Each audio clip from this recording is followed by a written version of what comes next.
Hello and welcome to Not Gambling Advice, the baseball and football betting show on the Just Baseball Network. It is Friday. Happy Friday out there, September 22nd. And if you're ever going to watch a live stream of mine, let it be this one.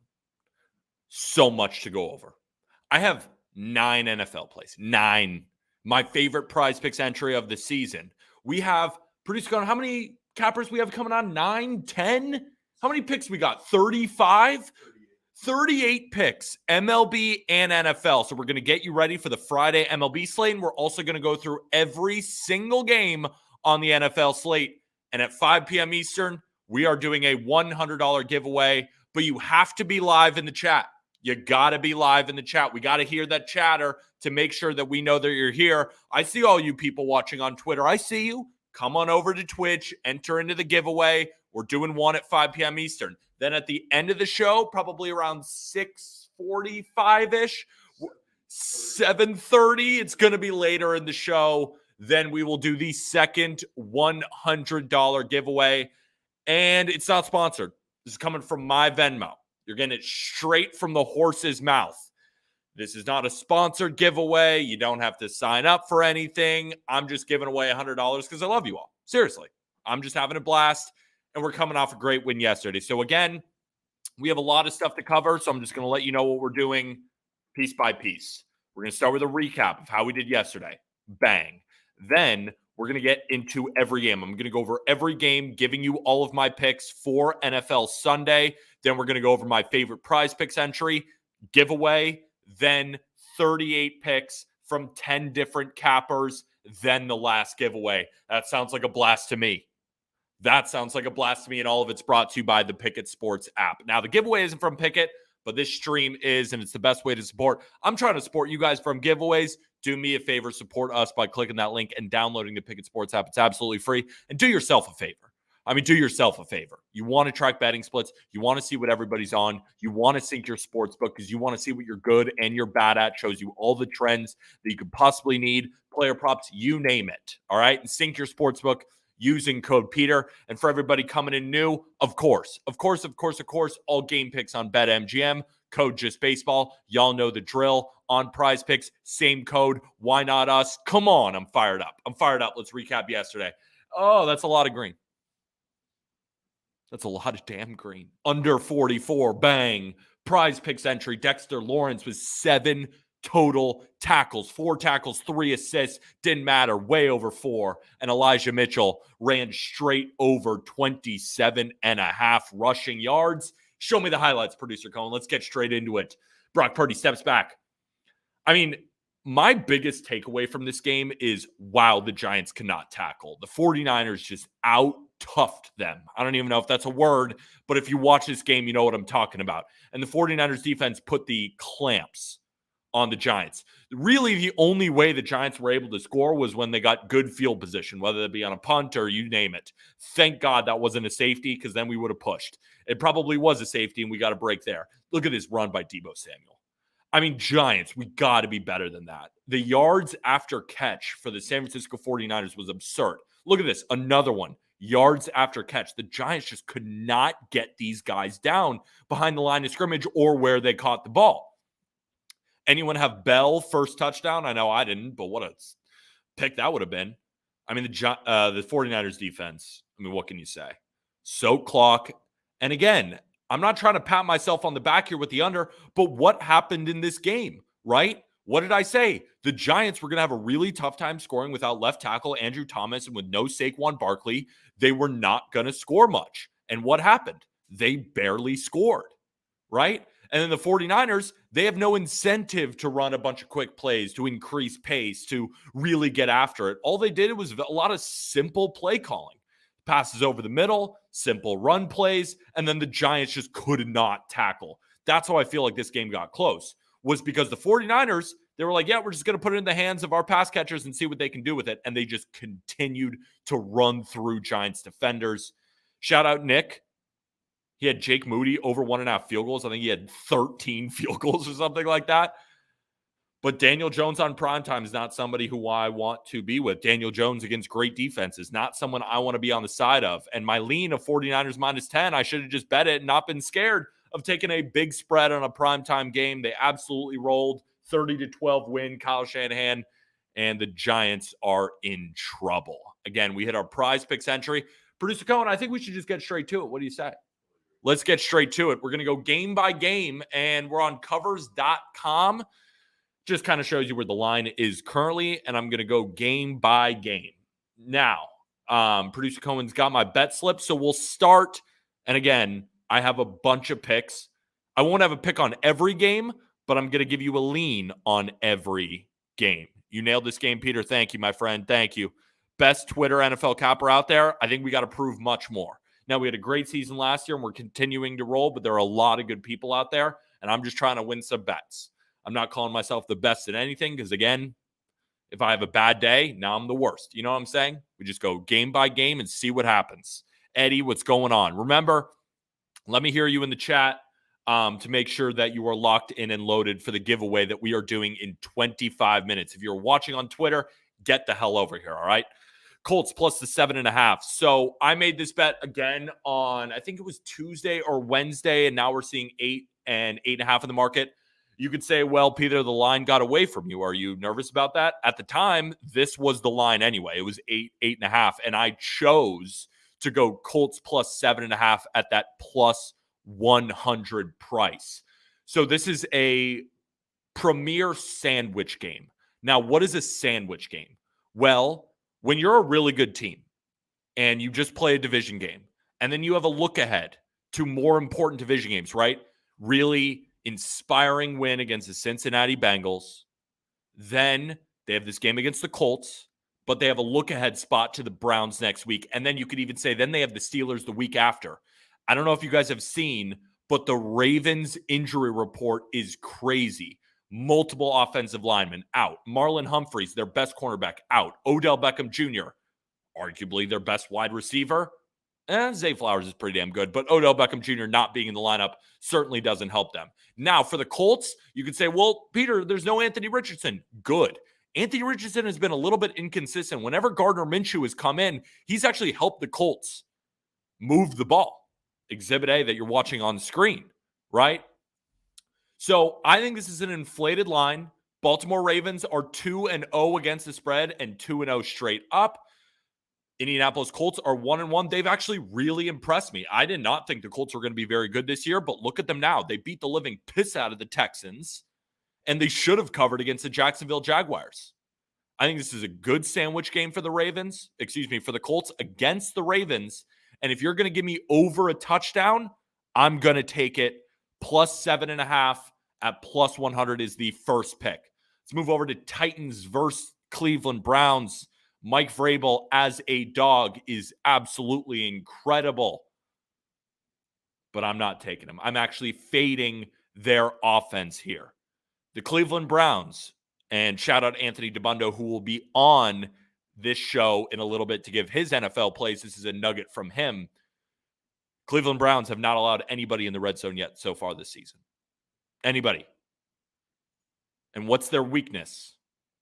Not really anything. You could make the argument that the Cleveland Browns are the best defense in the NFL. And what happened in this game against the Steelers? How did the Steelers win this game? Well, for starters, Steelers had 2 touchdowns that were recovered from fumbles or pick sixes, right? That was not necessarily on the Browns defense. I think the Browns are going to get after a Titans O-line that is ranked as one of the worst in the league that will be without Skoronski. Not an ideal matchup for them. And what did the Browns do really, really well? They stopped the run with Derrick Henry, who has been inefficient. Ryan Tannehill, congrats on your great outing against the Chargers defense that ranks last in DVOA in the NFL. You're not going to get that easy of a matchup here. I think the Tennessee Titans have a really tough time scoring. But at the same time, the Browns against the Titans defense, I think Vrabel's going to get them up for this game, especially after kind of getting their teeth kicked in. Not crazy, but when a Vrabel defense gives up 24 points to a team, they usually bounce back in these spots. So I split my units between the full game under, and the Tennessee Titans team total under 7.5.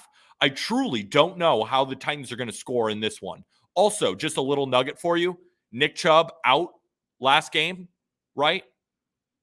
This is a rallying cry. That's all we've heard out of Cleveland's camp. They know that they have to win this game with the defense. And after losing to the Pittsburgh Steelers, I think their defense comes to play. I think this is a very, very low-scoring game. Give me the Titans team total under and give me the full game under. Falcons-Lions, lean towards the Falcons, but honestly, the Falcons there's a lot of people betting on the Falcons. A lot of people grabbed the 5.5. Personally, when I was looking at NFL betting earlier in the week, I got really scared. Really scared. Why would they be 5.5? That felt like one of those games where it's like, yeah, no shit, right? Falcons 2-0, 5.5 against the Lions who just lost. Felt like a trap line to me. So, but at the same time, I think the Falcons can win this game. I like their matchup a lot. But I can't do it. So I just stayed away from that game. We won't focus too much on that one, but Lions run D, sneaky good, getting them at -3 is value. I don't hate it, Eric. I really don't. I kept going back and forth. I just decided, you know what? Not worth it for me, right? Not worth it for me, right? The Packers' run defense is pretty good too. And we saw kind of Bijan and Tyler Algier do perfectly fine with them, and that's what gave them the 25-24 win. So, Lions run D, I guess, it's pretty good. It's not great. I just decided to stay away from the game. If you disagree, people are saying no in the chat. Like, do whatever you want. Do whatever the hell you want. I just decided to stay away from that game. Saints versus Green Bay. It's the first leg of my teaser. 6-point teaser. And we'll talk about that Steelers game in a minute. Let me give you two different systems. So, again, you should never blindly tail systems unless you're already leaning that way, and it can only make your play stronger. This is courtesy of Ralph Michaels of Wager Talk. I love Ralph. Couldn't recommend him highly enough. What I do every week, download his free trends and analysis. It's basically a big sheet on his website. Just go to his Twitter. You'll find it. It's like Ralph Michaels CVA or something like that. I don't remember exactly what it is, but I'm sure if you type Ralph Michaels, you'll find it. This is TNA, right? Just gives you a bunch of different systems. No plays, just systems. And it can help you either strengthen your play or maybe take you off a side. I'm betting the Saints, and listen to these two systems. If an NFL team played 2 straight road games and they are opening up in week 3, they are only 32.7% against the spread. Who were those teams? San Francisco 49ers, who did cover. But what did I also say yesterday on this show? Teams who were down 10 at half and ended up winning the game, those teams are only winning 38% of the time. So that was the Giants. Also, you have Thursday night favorites at home. Those generally favor the favorite. So you had multiple conflicting systems. Here you don't. So who are the other teams besides the 49ers who did lose, right? The system is not perfect. Includes Green Bay, and it includes the Las Vegas Raiders and the Miami Dolphins. So it's saying fade the Packers, fade the Raiders, and fade the Dolphins. Another system. Lost as a dog last game. Now you're a favorite and you have revenge. You lost to the team last year. You may think, oh, well, that makes sense, right? Lost as a dog, now you're a favorite and you have revenge? No. That's a big public narrative. Those teams are 40-81 against the spread. 40 ATS wins, 81 ATS losses since 2017, 33.1% against the spread. Who does that tell you to fade this week? There's 2 teams, the Green Bay Packers and the Las Vegas Raiders. This is also a Wong teaser, right? Low total, below 47, getting above the key numbers of 3 and 7. This is by far my favorite teaser piece of the week. Give me this 1 unit, not laying the juice, because I don't normally love teasers. I'll only give you a couple of teasers, maybe a year, I haven't given one yet. This is the teaser I'm going in on. Couple of spots I already liked, couple of really, really profitable systems, multiple that are matching this, and it's a Wong teaser. That's when I'll jump in, okay? And I also love that I'm spreading it out over a time period, right? Let's say the Saints lose their part of the teaser. Right? We can adjust, right? Let's say we go on the Raiders or we do something. Let's say the Saints win their part of the teaser. We can find a middle. That's why I always like doing teasers at 1 p.m. and then a 4 p.m. teaser. 1 p.m., Sunday Night Football. 1 p.m., Monday Night Football. You have time to adjust. Okay, ladies and gents, time to adjust, right? You can middle. You can do whatever the hell you want. Give me the Saints. Give me the Steelers in a 6-point teaser. What's the next game? We got Texans, Jaguars.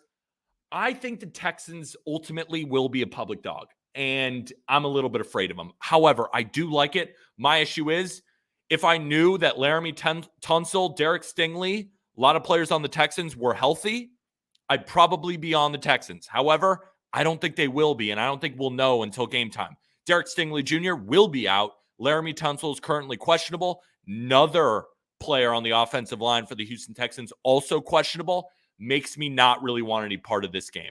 I would lean the Texans.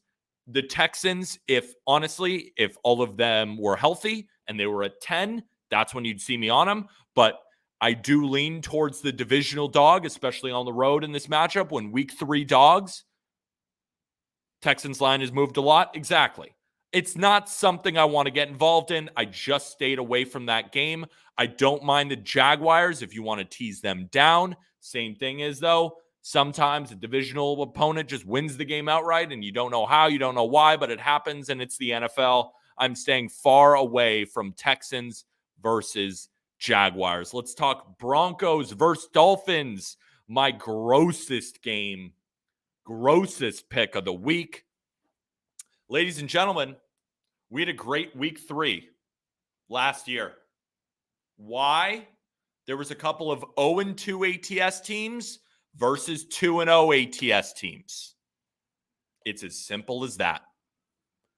More often than not, these numbers normalize. They just do. I know it's gross. But here's my breakdown of this game. At this point, I genuinely think that the Broncos are undervalued. Think about it. They lost in their home opener to the Las Vegas Raiders, who are now favorites against the Steelers. So that doesn't look like that tough of a loss. And the Raiders have owned the Broncos historically. So I'm not surprised that they lost that game. Now, they blew it against the Commanders, right? This Broncos team was up 21-3. The Broncos offense has been totally fine. It's the defense against the Commanders. And the Commanders, give them credit. They just had a great game. But this Sean Payton new offense with the Denver Broncos, Russell Wilson, by most offensive stats, is a top 10 quarterback right now. He has not been the issue. The issue, at least last game, was the Broncos defense. But I think after getting kicked in the teeth by the Commanders, you see a great effort here from the Broncos defense. And what about on the flip side? The Dolphins are getting a lot of hype right now. A lot. Do they deserve it? The Chargers are 0-2, and the Dolphins beat them by 2 points. How much do you respect the Patriots? Because the Dolphins won by 7 against them. I think the Dolphins are one of the most overvalued team in the market. And what did I say? Remember that system? If an NFL team played 2 straight road games and they are opening up at home in week 3, they are only 32.7% against the spread. This includes Green Bay and the Las Vegas Raiders and the Miami Dolphins. On top of it, 0-2 against the spread versus 2-0 against the spread. On top of it, Jalen Waddle might not play. We have Pat Surtain on our side against Tyreek Hill. Tyreek Hill against the Broncos in every game that he's faced them, going back to his days with the Chiefs, averages 50 yards receiving. I was thinking about taking his under receiving yards in this game, but I don't have the stones to do it, especially with Jalen Waddle out. But definitely look at Pat Surtain versus Tyreek Hill. Now, if they're able to stop the Dolphins' passing attack, I do not believe the Dolphins win by more than a touchdown. Could they win? Of course. It's the Denver Broncos, right? The Broncos could be leading at half and then they blow it. I don't see them winning by over 7 points. I bought it up to 7. It is at 6.5, minus 125. Worth the extra 25 or extra 15 cents to get on that key number of 7. First timer here. The stream is fucking awesome. Let's go, baby. I'm fired up. I got so much caffeine, so many stats, and I'm ready to roll. Let's keep it rolling, Producer Cohen. Also, shout out Producer Cohen. What's the next game? Chargers. What do you do? 6.5 Broncos? Yeah, I would just prefer 7, but I would still bet it at 6.5. I don't mind that, but I had the opportunity to bet at 6.5. I bought it up to 7. If you don't want to do that, I think that's fine. I just really like the key number of 7 here. Z Brown Lee just subbed at a baby. At a baby. Thank you, my friend. I have absolutely nothing on Chargers Vikings. This game feels like whoever has the ball last wins. Honestly, check out Vikings Chargers to go to overtime. It's going to be like plus 900 or something. That's actually a play I considered making. I think this is one of those games that is 27-27 going into overtime. I genuinely think it's whoever has the ball last. I think if you're betting on this game, you don't really have an edge. I think what you're doing is you are betting on who you think is the better team, which is totally fine, but there's no edge in this game. I think the Chargers are a better team. The Vikings are at home. They're getting sharp action. I don't believe in the Minnesota Vikings. I don't believe in that defense. Chargers are a better team. Now, Chargers have maybe the worst head coach. Going way over, don't hate that either. Just such a high total. I don't want to take over 54, but I don't blame you for taking the over at all. Plus 1470. Just think about, you don't have to place it. I'm not even probably going to bet it. I might. Probably not. Chargers Vikings to go to overtime. Just a sneaky one. Maybe throw 0.1 units on it. Just something to be fun. Think about it.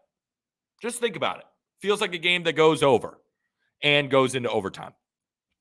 All right. What else we got? Pats, Jets. So I like the Jets as a, what are you saying, Producer Cohen?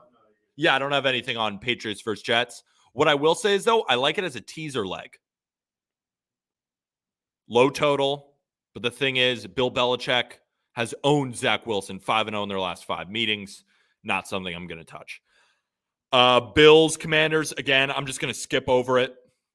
Josh Allen is a big favorite, normally just destroys teams, but Commanders have been sneaky. And the Commanders, they have a recipe to beat the Bills. You need a really good defensive line. That's what the Commanders have. I could see them potentially getting Josh Allen, just nothing for me in that game. Panthers, Seahawks, again, nothing for me. I would lean the Panthers. I don't mind them as dogs. Not something I want to touch. Cowboys versus Arizona Cardinals. Give me the under 43. This is way too many points. This reminds me of the exact game that we saw on Thursday Night Football. I don't see and I see the Cardinals scoring less than the Giants did. I think this is a rout. However, you will not see me on a road favorite of 10 or more. I normally like to take the home dog. However, Arizona, 2-0 against the spread. I'm not betting on a Cardinals team that is 2-0 against the spread. So I'm going to take the under in this game. The under in home divisional dog games since the year 2000 is hitting at a 61% rate. Normally these games, why they go under so much means that the Cowboys offense didn't come to play, right? And it's a low scoring game where the Cardinals cover the spread, or it's a rout. Cowboys score 30, Cardinals score 10, right? Cowboys milk the clock, game ends, goes under 43. And I especially love it. This is literally a carbon copy of the under on Thursday Night Football, which we smacked yesterday. Both teams coming off 30-point performances. Now they go where one team is a big favorite of over 10, but it makes it even better that they are at home in this matchup. The Dallas defense, I would argue, is the best defense in the NFL. I think the 3 best defenses in the NFL right now are the San Francisco 49ers, in no particular order, 49ers, Browns, and Cowboys. I'd put the Steelers near that top 5. That's where I'm at on there. What about Cards team total under? Don't hate it at all. Don't hate it one bit. Don't hate it one bit, my friend. I would just prefer to take the full game under. I don't want to get cute. However, I did say the same thing on Thursday Night Football. What did I say? People were asking, should I take the Giants team total under at 16.5? Colby smacked it. I was like, yeah, I like that too. I'm just going to take the under. Worried of the Diggs injury? Not even a little bit, to be completely honest with you, Phil. Not really. If the Cardinals are able to light it up because the Cowboys are down a cornerback, good for them. I'll lose a bet. I'm not particularly worried. I think the Cowboys defense, especially that defensive line in front seven, is going to destroy them. All right. Time for Sunday Night Football? Because I don't have shit on Bears Chiefs. Sunday Night Football. All right. Ladies and gentlemen, primetime unders. Primetime unders. I am 8-2-1 on primetime this year, and you guys already know part 2 of my teaser is the Steelers plus the 8.5. But at this point, I'm almost riding until there isn't a primetime under. But I actually like this one. I'm not just riding just to ride it because it's been so hot. But again, you got to prove to me that these are going over. Couple of stats for you. The Raiders. Why do we think the Raiders are going to score in this matchup? First of all, they're ranked 29th in pace. 29th. They're a very slow-moving offense. They run the football. They slow it down under Jimmy G. This team has been very slow. Why do we think that their offense is going to show up? What'd they do against the Broncos? 17. What'd they do against the Bills? 10. I would argue the Steelers have the best defense of those two teams. Give me an argument that they're not. And here's what puts the icing on the cake, even above the fact that primetime unders since 2015 are at a 62% rate. And that was before the season even started, and we've seen how hot primetime unders have been. Tomlin as a road dog, right? Everybody loves to take the Steelers because Tomlin as a road dog in his career is 59% against the spread. But really, the best road dog trend for Tomlin is taking the under. 68% when Mike Tomlin is a road dog, take the under. So we got multiple systems on this under. We have a Matt Canada-led Steelers offense that cannot move the ball. The only reason they scored 26 points was they had 14 of them on turnovers. Love the under in this spot. 43.5 at minus 115. Let's have a day, ladies and gentlemen. Now let's get to our Prize Picks entry and then the $100 giveaway. Prize Picks entry. This is my favorite Prize Picks entry of the NFL season. Now, that doesn't mean you hammer it. More off every Prize Picks entry I've given out so far this season is just a quarter unit. We just have fun on Prize Picks. It's something to build your bankroll. Last Sunday, went 4-0 on our player props. We have been great on Sunday when I have much more options to choose from, and we're also coming off a Prize Picks win in our Thursday night football entry with Dexter Lawrence going over his tackles and assists and Elijah Mitchell going over his rushing yards. Why do I like these two so much? Well, if we see the matchups, we have hit these before. And what do I mean by that? First game of the season, Chiefs versus Lions. We took Patrick Mahomes over 17.5 rushing yards against those Detroit Lions. Among teams in the NFL last year in 2022, there was one team to allow over 550 rushing yards to quarterbacks.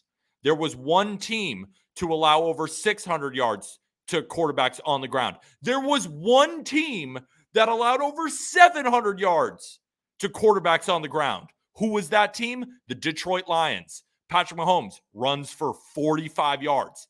Last game, Geno Smith runs for 20. Desmond Ridder is in this matchup right now, coming off a 39-yard game on the ground. When you think of Desmond Ridder, you don't really think of his running abilities, but he's an athletic young quarterback who could put the ball on the ground. The Chiefs, they close the gaps. They allow you to run, the Lions, they allow you to run, right? That's how you get outside the pocket. Desmond Ridder, over 13.5 rushing yards.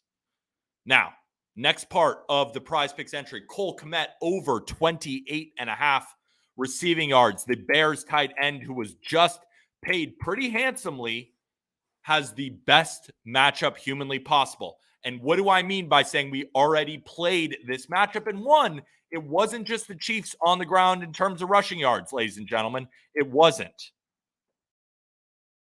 Remember Evan Ingram? Remember what I said last week? There were 4 teams who allowed over 1,000 yards receiving to tight ends last year. The Kansas City Chiefs, only team over 1,500, only team over 1,600, only team over 1,700 yards. What have they done so far? Well, in Sam Laporta's debut, they allowed him to get 39 yards receiving. What did they do against Evan Ingram? He had over 39.5. What did he do? 70? Sam Laporta, Evan Ingram, Cole Kmet. Now, think about this too. Game script wise, Bears are down by a lot. What are they going to do? What are they going to do? Throw the rock. Give me Cole Kmet over 28.5. Give me Desmond Ridder over 13.5 rushing yards. Half unit to win a unit at plus 200 on Prize Picks. Giveaway time. W's in the chat. W's in the chat. Run it up. Get in here. Get in here. You want $100? It's coming straight from my Venmo. It's not coming from no sponsors. It's not coming from shit. It's coming from me to you because I love you. Get in there. Get in there. Get in there. First time chatter. What's going on? Shout out producer Cohen. He's gathering all the names. Get the hell in here. I feel like that football pitch I just went through the whole thing. And remember, we do this every Friday. You got to be here. We do this every Friday. I'm 17-7 on the NFL season. Now, I've been straight cheeks in MLB. But we ain't done yet. We ain't done yet. Everybody's in the chat. W's. W's. Ladies and gentlemen, I feel like the greatest rapper of all time, producer Cohen, was I spitting or was I spitting? I was spitting. I was genuinely spitting. I was yelling so much. Not only was the words spitting like the slang word, but I was genuinely salivating. Are we ready to spin that shit? Ready to spin that shit? Producer, go and spin that shit. Ding, ding, ding, ding, ding, ding, ding, ding, ding.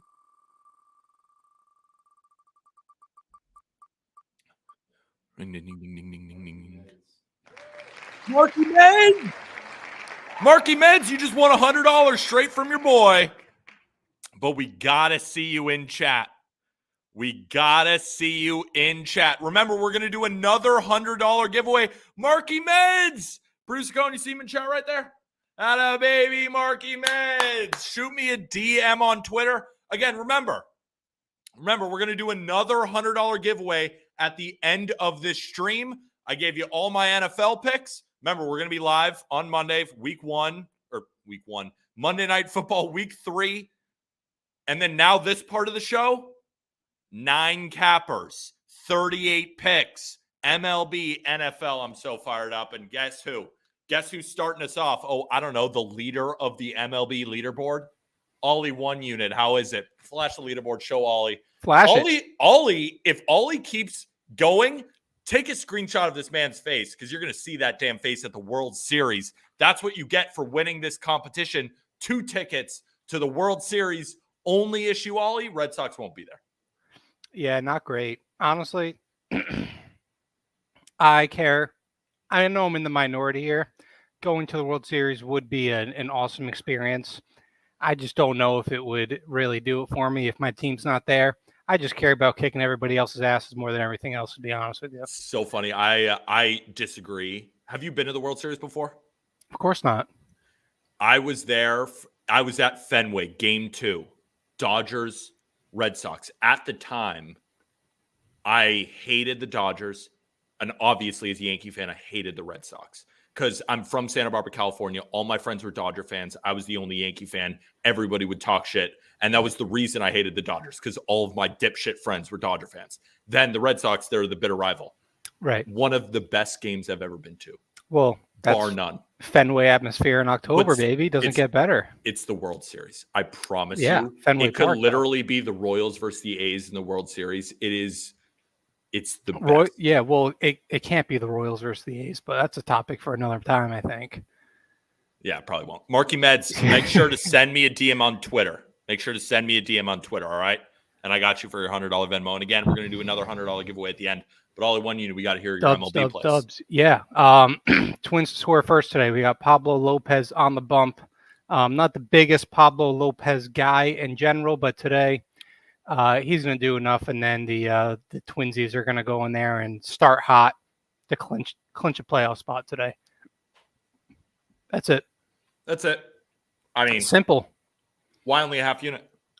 Because I sprayed the board today, so I went half unit on everything. Love it. Let's keep it moving then. Orioles ML at nearly a pick 'em. Give me a break.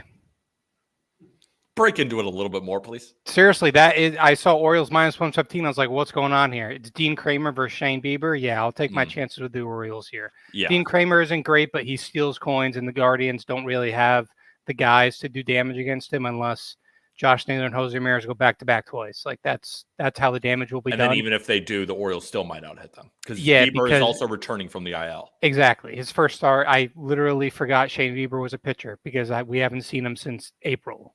And now he's coming back with 2 starts left in the season. I get he just wants to get a couple reps in.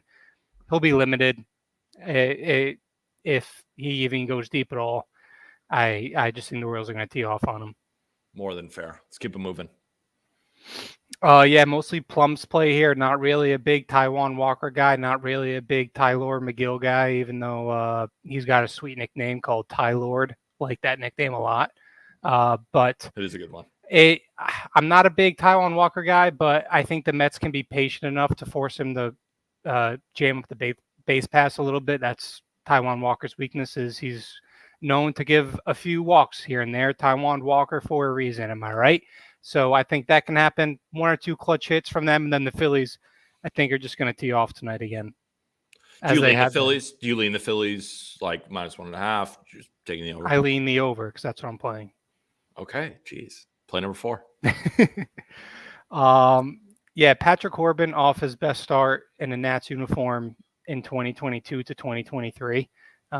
He just absolutely diced up the Brewers last game, and I get that the Braves maybe a little jet lagged here today or whatever you want to call it. Maybe not all the attention's there, but I still don't think it matters. Even if the Braves threw out their AA lineup, they would get to Patrick Corbin. On the flip side, Charlie Morton, I don't know, man. It's not playoff time yet, so I think he's got a couple starts to lock in, and he's either been going 7 innings, absolute shove piece, or 2 innings, 6 runs type of thing. So I'm banking on runs.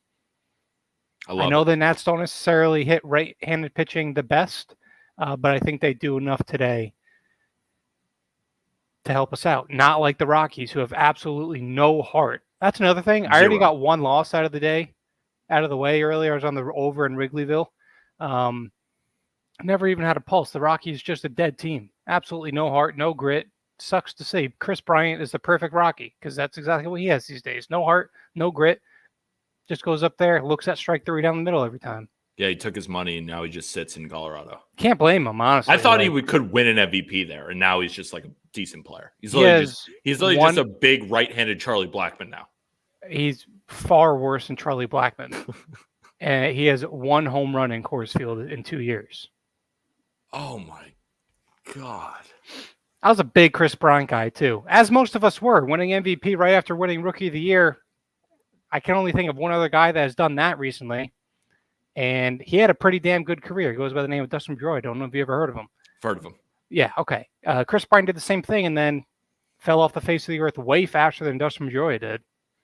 I wonder if he's hurt. But he's always got it. Yeah. That's another thing is like injuries have nagged him ever since he was kind of young, and now he's in his 30s, and yeah, it's not looking good.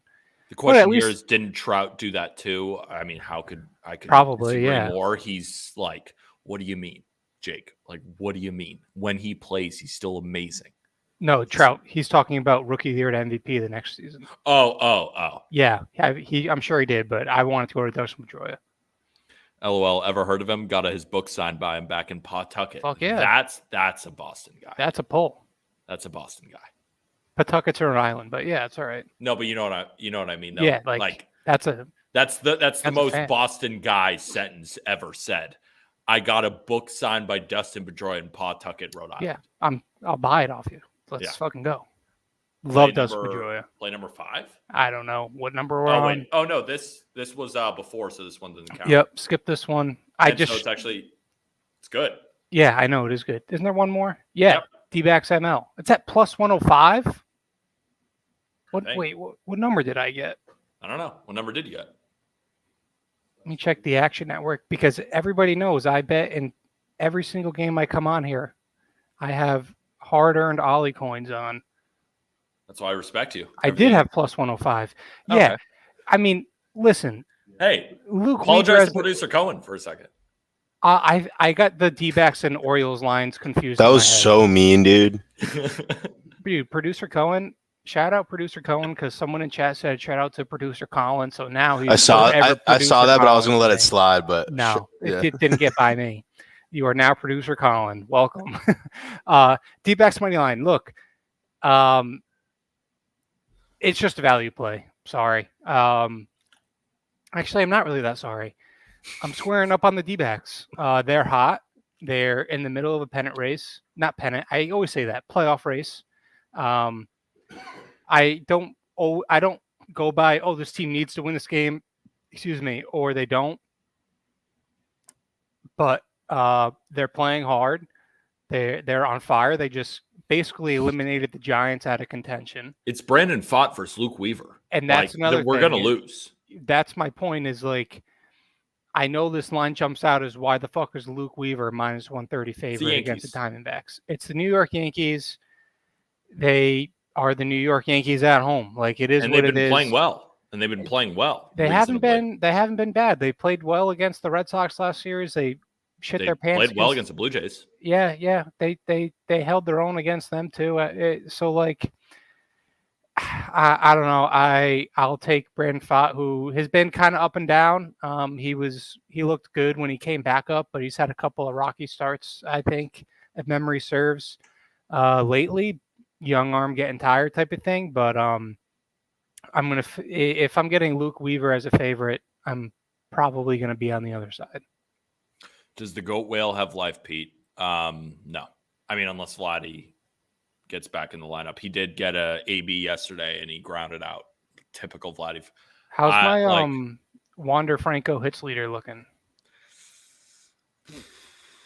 He's leading in something. Yeah, he sure is. He's leading in something. I don't know if it's hits, though.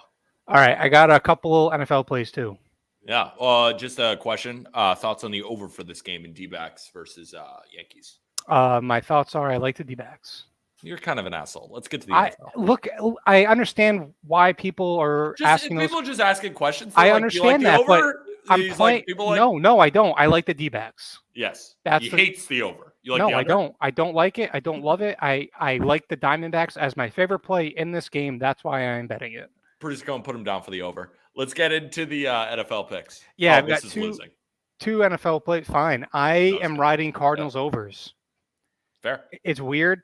It might not make a lot of sense. Week 1 felt like 2 points short. A lot of people are on that Commanders, Cardinals under system play. Week 1 opened up in the 30s, moved down a couple points. I get it. Next week, I said bend, don't break. Went back to the Cardinals, Giants over, coming off a the Giants got shut out, and the Diamondbacks are fucking Diamondbacks. The goddamn Cardinals flew back home, and it went over by 30 points or something. Today, this week, especially with Trayvon Diggs being out, I know that the Cardinals don't necessarily throw the ball well. They don't really have a quarterback, but they don't really have any interesting wide receivers either. But they should fall behind in this game enough to where they're forced to throw. And right now, quick throws against that Dallas front seven pass rush, which is just filthy. And on the other side of the ball, the Cowboys should have absolutely no problem putting up 30 points. So that's kind of what I'm banking on, like a 30 to 15 type game. And who knows, Cowboys defense might get a score or two in there. So you think the Cardinals score more points against the Cowboys than the Giants do against the 49ers? Well, the Giants are on a short week too. It gives the defense less time to prepare. It gives short week. I always favor. You're on the under. You're going to favor the defenses on a short week like that on Thursday Night Football. No, last Thursday Night Football, 34-28 Eagles-Vikings. Two teams with competent offenses, generally, you shouldn't be taking the under on Thursday Night Football. I don't. Yeah, no, I did. I'm just saying I took the under in this one. We got a home dog of 10 or more. Those unders typically hit over a 60% rate since the year 2000. Well, there you go. For me, I don't know what the spread is on this game. It's probably going to be 12.5. Yeah. So, all right, it's going over. All right, I think it's going under. Head to head. See what happens. Are you actually on the under? I'm actually, yeah, the under. Oh, okay, sweet. Place. Awesome. Worst of luck. Number 2. And now we're on the same side. Ask Ollie if he likes the under in a Cowboys game. I don't. I like the over, Alex. Put Cardinals money line on his card. That's value.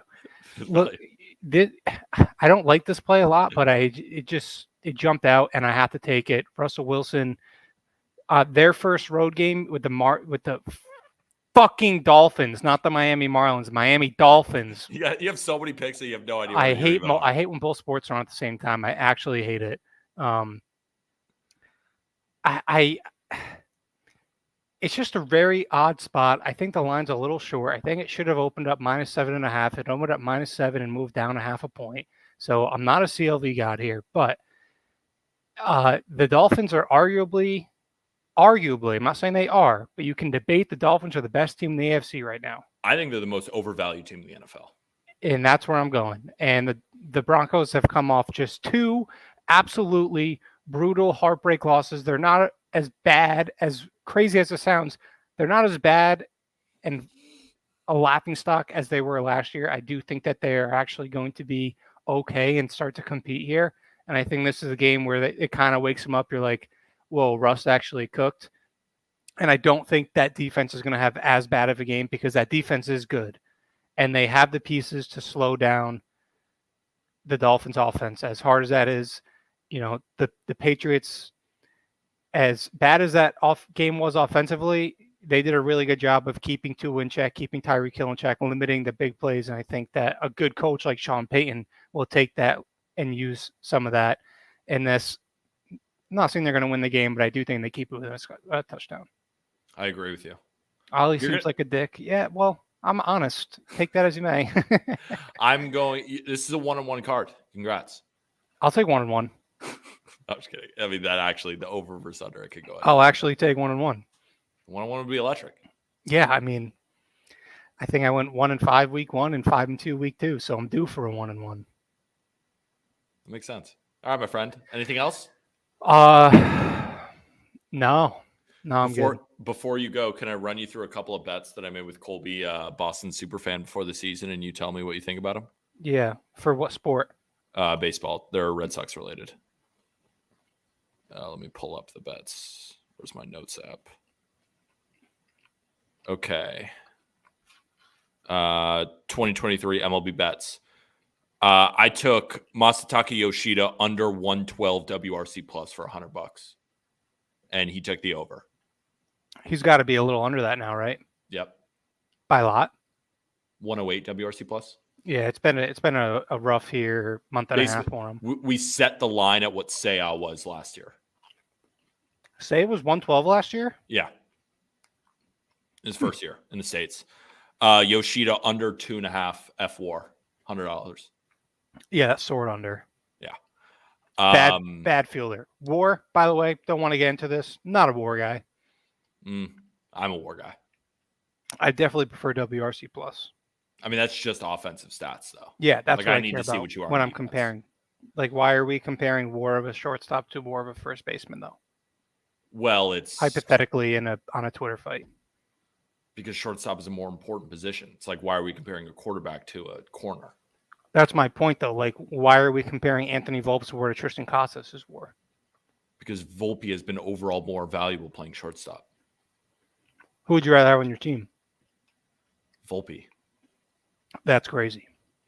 Casas is a better hitter, but I'd rather have the shortstop. Remember, nice we forget 670 OPS. We forget what was Bobby Witt Jr.'s stats last year. Anthony Volpe is the same age as Dylan Cruz. Yeah. Like, I'm taking the shortstop with 2020 in his worst year over the first baseman who's a great hitter. It's also his best year. You think it's Volpe's best year? Well, you said it's his worst year. It's also his best year. I think it's going to be his worst year. I think as a 21-year-old, I think he's I fucking hope so. Red Sox finishing last for $100 with Colby. Ooh, that's a sweat. It's a sweat. Is it? I don't know. What's the standings at? Haven't looked at him. We're like a game and a half up. Okay. That's fine. I want a better draft pick. Although, actually, do I now that I don't know who the hell's drafting those players? I'm not sure. Yeah, looks like a clean sweep at this point. Can you just pat my back? You just go. I would, but you just said you'd rather have Volpe than Casas, and that I would. I can't let that slide. Yeah, that like, was wild. You remember in prospect rankings earlier on in the year, where was Volpe? Where was Casas? I don't. It does. What did? I don't know. Volpe. You want the shortstop? Like, I'd rather have the shortstop. Okay, that's fine. All right. I'll take the next Freddie Freeman. Thank you very much. I do love Casas, though. It's not like I love Volpe, but I love Casas. I've loved Casas for a minute now. Yeah, he's been a fucking tank. He is a tank, but he's also old, sort of. Not really. I'll talk to you. 24. I know, but he's not 21. You know who else is 24? Who? Juan Soto. Yeah. I'll take that guy. Yeah. Yeah. People forget, Juan Soto's younger than Adley. Oh, I love bringing that up. I love that. I loved like 2 years ago when everybody was, this guy. And I'm like, you know who's younger than all of them? A guy that won a World Series at age 19, hitting bombs off Justin Verlander.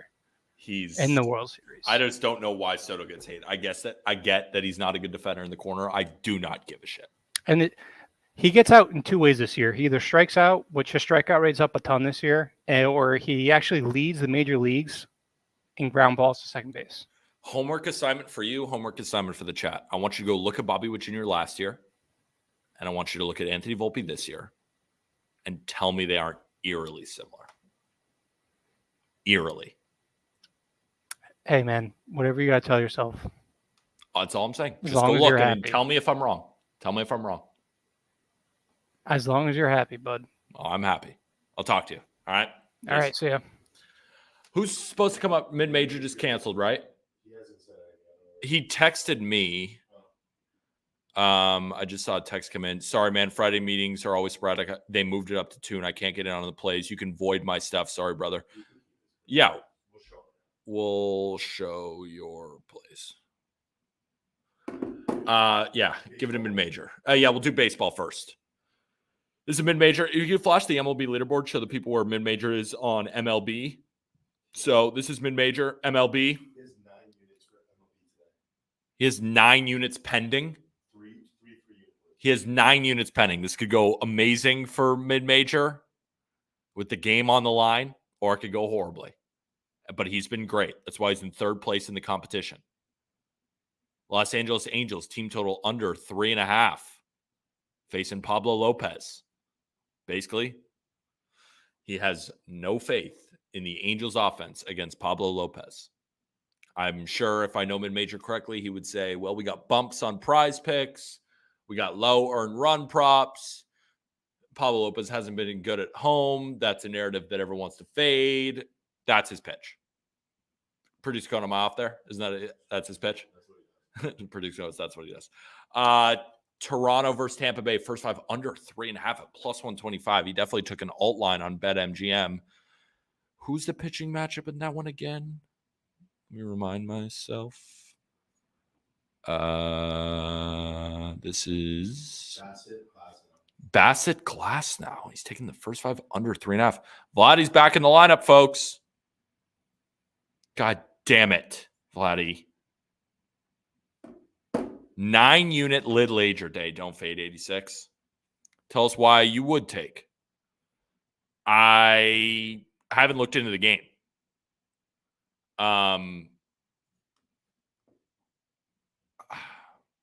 Would I take these plays? Like, I would trust mid-major over me right now, right? I would. Would I I wouldn't take this one. Yeah, I mean, just because mid-major's putting 3 units on it doesn't mean you should, right? I wish he was here to pitch him. But what I will say is he has a great track record on stream. He's given out over 200 plays and is up on the year. And then we got Oakland, first 5. Wow, what? Oakland, first 5 plus a half? Sawyer Gibson Long. I hate this play. I picked up Gibson Long. I'm in my fantasy baseball championship. Gibson Long is a stud. Now, with that said, like maybe the A's get hot here. I think Gibson Long shoves. I do not like this play. And you got a Tigers team that kills lefties. He's going to say it's a short line, yada, yada, yada. I know what he would say. I get it. Gibson Long, his props are probably bad. Waldichuk's props are probably good. I wouldn't take this one. I wouldn't. I mean, it's plus a half. Like maybe they both throw really well. I think Gibson Long is going to shove here. It's also purpose for the competition, the 3 unit. Absolutely, Richie Parlay. Richie Parlay's been here for a minute. Shout out Richie Parlay. 3 NFL. Josh Jacobs over 71.5 rushing yards. I actually really like this one. The Las Vegas Raiders, what are they going to do? They're going to run the football a ton. And this is his highest prop of the season. Can't forget, Josh Jacobs led the NFL in rushing yards last season. Now he's at 71.5 against the Steelers defense, where their one weakness is stopping the run. We saw Jerome Ford do pretty well. And before Nick Chubb got his horrible leg injury, he was on pace for a great day. What about before that? You see what C-Mac did? CMC, people say. I say C-Mac. Debate a wall. Peter, do you think Corbin gets lit up today? I'm on my way to the game. Yeah, I mean, how could I not think he gets lit up by the Braves, right? Do I know about how many runs? No. Do I think he gets lit up? Yes. I mean, it's not a hot take, but yeah, I do think so. But he's got more. Panthers +6. He's buying the bad news with Bryce Young. Hey, Pete, there's a promo on my book, free play, on which team will call the first timeout. I don't know. So I was like, I don't know. How the hell would I know that? I mean, I feel like Josh McDaniels is going to get like scared a little bit and call the first timeout. Raiders would be my guess, but that I wouldn't just take that blindly. Raiders, sure. Panthers, I actually like this one. The Seahawks are one of the most public teams. A lot of people bought into them when Bryce Young was announced out. Andy Dalton might be better than Bryce Young. I don't know if you've seen Bryce Young, but he's like 5'7". I cannot he against the Saints was such a travesty. Like I don't know how he moves the ball. And the Saints coming off that big win. Panthers have not won a game yet. They've kind of gotten stomped in both of their games. I think it's a very good play, but from mid-major. Also, can you flash the NFL leaderboard? Where is mid-major on the NFL leaderboard? I'm just curious. How's he been doing? He's down 2.87. What is he, 5-8? All right, but he still knows the NFL. He's going to be totally fine. Mid-major bounces around a ton because he puts out a ton of plays. I still think this is a good play. Tennessee team total. Mid-major and I talked about this one. I went into a space with DeGen, who's going to come on later and give his plays. I pitched this one. Mid-major and I were texting about it, and he put 2 units on it. So mid-major stole my play. Mid-major's a fraud. No, I'm just kidding. Mid-major and I talked about this a ton. We love this play. I spaced it out. I don't think the Browns are going to have that much success on offense. I think they're going to be fine. I think they put up – I think this is a 21-10 game, honestly. I lean the Browns -3, but I ain't fading Vrabel. But I will fade that offense. I ain't fading the defense. And he's taking Tennessee under. And then he's also in a prize picks entry. He's going Josh Jacobs over 71.5, so he's doubling down on it with Mac Jones under passing yards. Mac Jones under passing yards, pretty good play, right? Tropical storms are going to hit the East Coast. It's probably going to be bad weather conditions. Really low total. Jets team, good against the pass, of course. We know how good their cornerbacks are, led by Sauce Gardner. I like this play. I like this entry. I like all of mid-major's plays, except for that Oakland first 5 plus a half play. That's the only one I don't like. And he's got a great card here. But who's that? Who's that? Is that Jake Hazen sitting in a basement with the lights off? Yeah, Lights are on. the lights are on, but Also, I think your mic is not plugged in. You told us to say that last time. dude, I don't know what's wrong with my fucking shit right now, but it's just not working. I have a blue snowball, all right? Like I have a decent mic, but it's just not picking up on input. Yeah, let me know which mic sounds better. How about this one? Hello? Yeah, that sounds good. It's a little spacey. That's the best you're gonna get. Actually, that might be better. Chat, tell what sounds better for Jake. W spaces last night. Love hearing your opinions, Pete. Appreciate you, Alec. Doesn't matter. Run it. Great. Yeah, I think as long as they talk. can hear me clearly, I think it's fine. Yeah. I don't know what's wrong with my stuff, but let's first play, man. I think I got 5, including a bonus college football play, because you just don't respect college football in here. I guess you know how I was trying to start bet college football? I'm like, I'm doing so much research. I'd rather just bet the NFL. Like, I'm just better at betting the NFL. I'm like, I'm researching these guys. I just don't know the sport as well, and I don't feel confident giving out plays. I think I finished my college football season 6 and 7, and I was like, all right, I don't really want to do this anymore. It's not worth it. That's kind of, I don't know. I want to, remember, I was in the place. In this house, we bet on Cole Reagans, dude. Like, it's simple as that. This guy's looked like the best pitcher in baseball. And Literally. I'm not even kidding. I'm not just saying that to overhype him. I'm not just saying that because I like him. No, he is like, and not even just on surface, advanced stats on surface. Like, he looks the part. Granted, is he due for regression? Advanced stats say no, but like it can happen, right?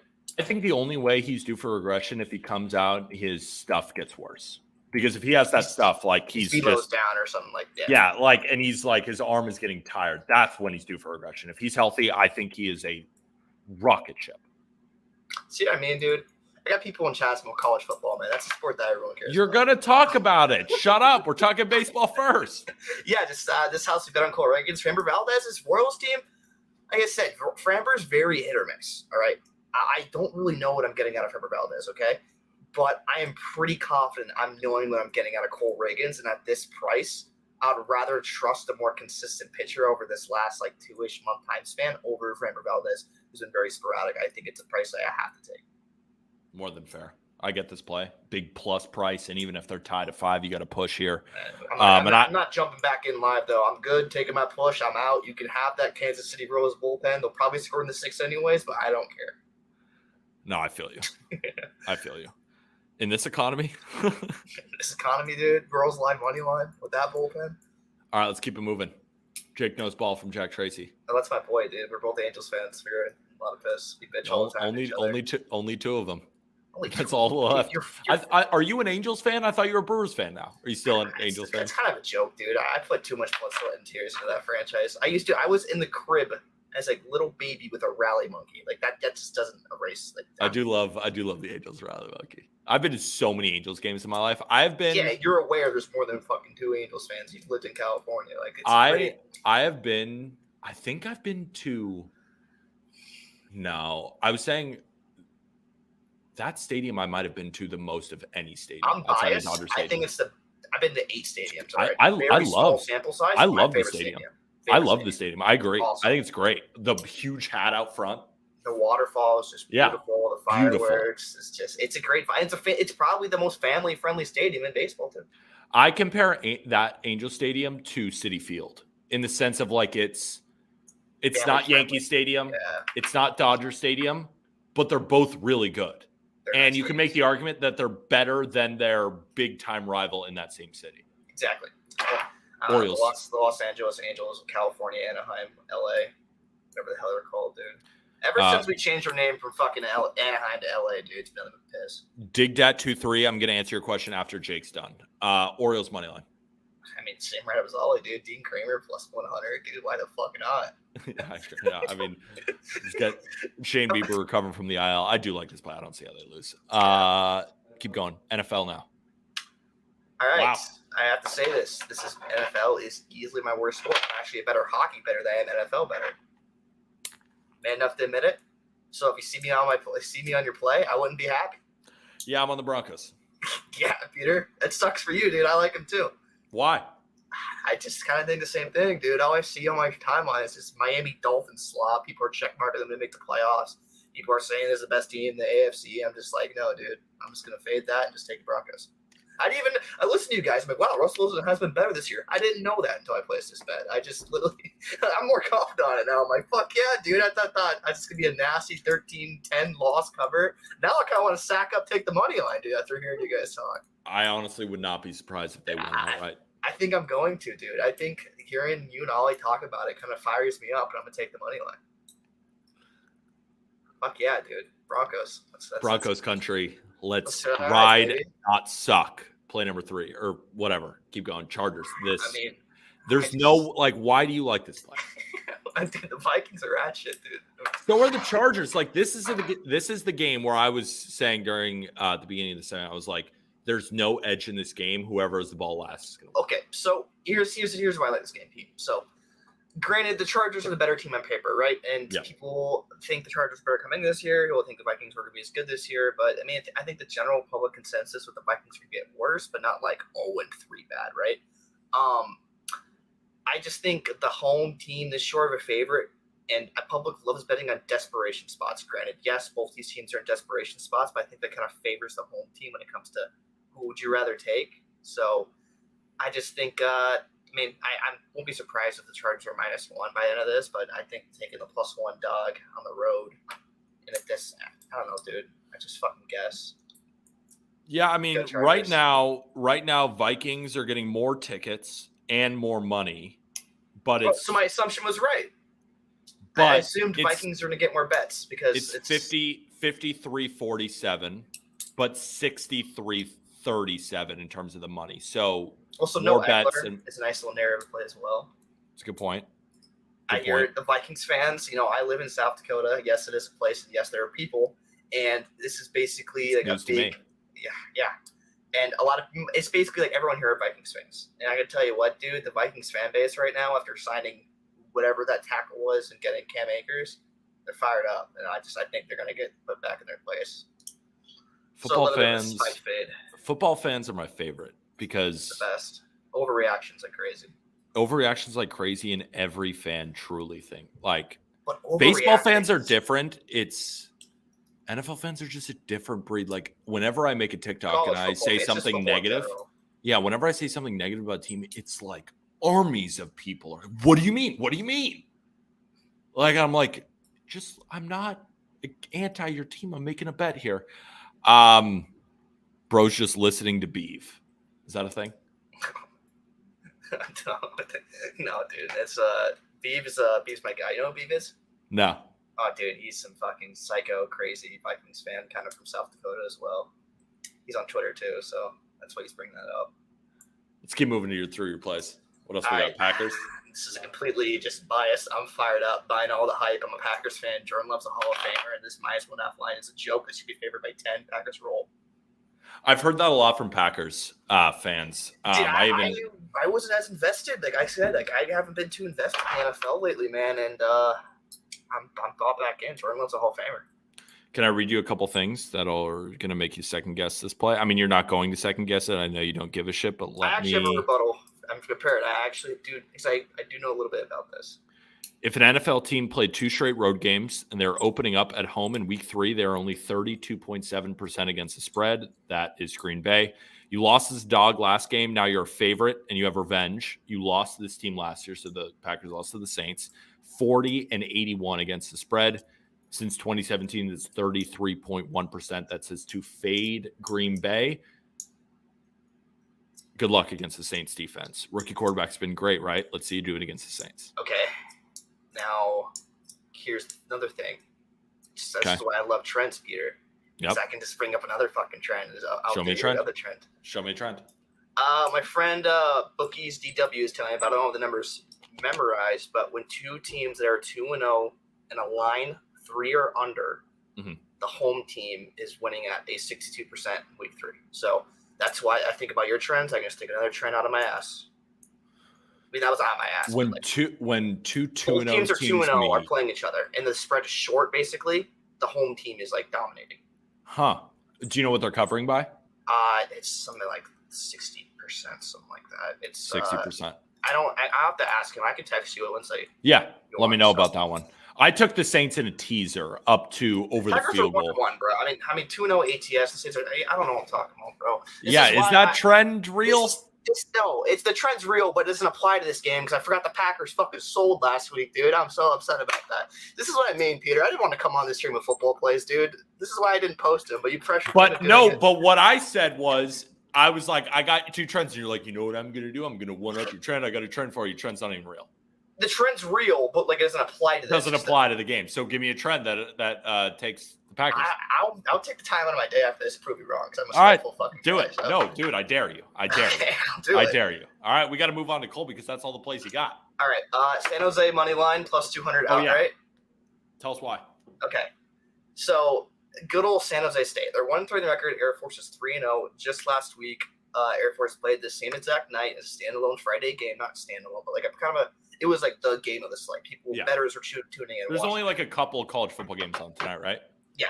And Utah State is a very popular pick. Utah State just played a really close game with Iowa. People are high in Iowa, so they saw plus 8.5 on Utah State, and they took Utah State. Air Force beat them by 30.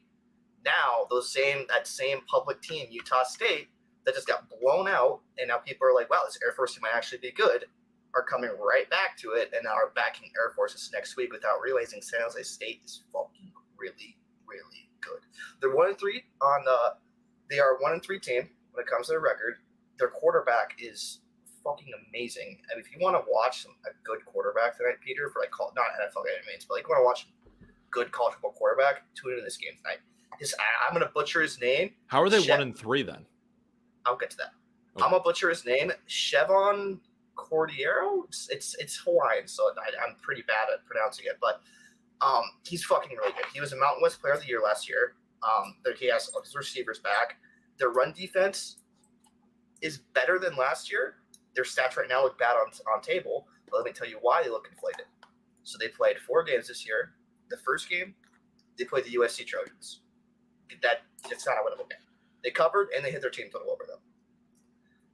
Next game, they played some FCS cupcake win. All right. And then they played Oregon State. That's a top 25 team. You're not supposed to win that game. They didn't win that game. And then they played Toledo when they were 7-point underdogs. They had the ball on the road, and Toledo's a good MAC school. They are probably going to win the MAC this year. They were on the road on a money drive, couldn't come up short, but they covered easily, could have won that game outright. They were winning by 14 majority of the game. The comeback happened. So granted, yes, they're 1-3, but their strength of schedule was way more difficult than what Air Force's was.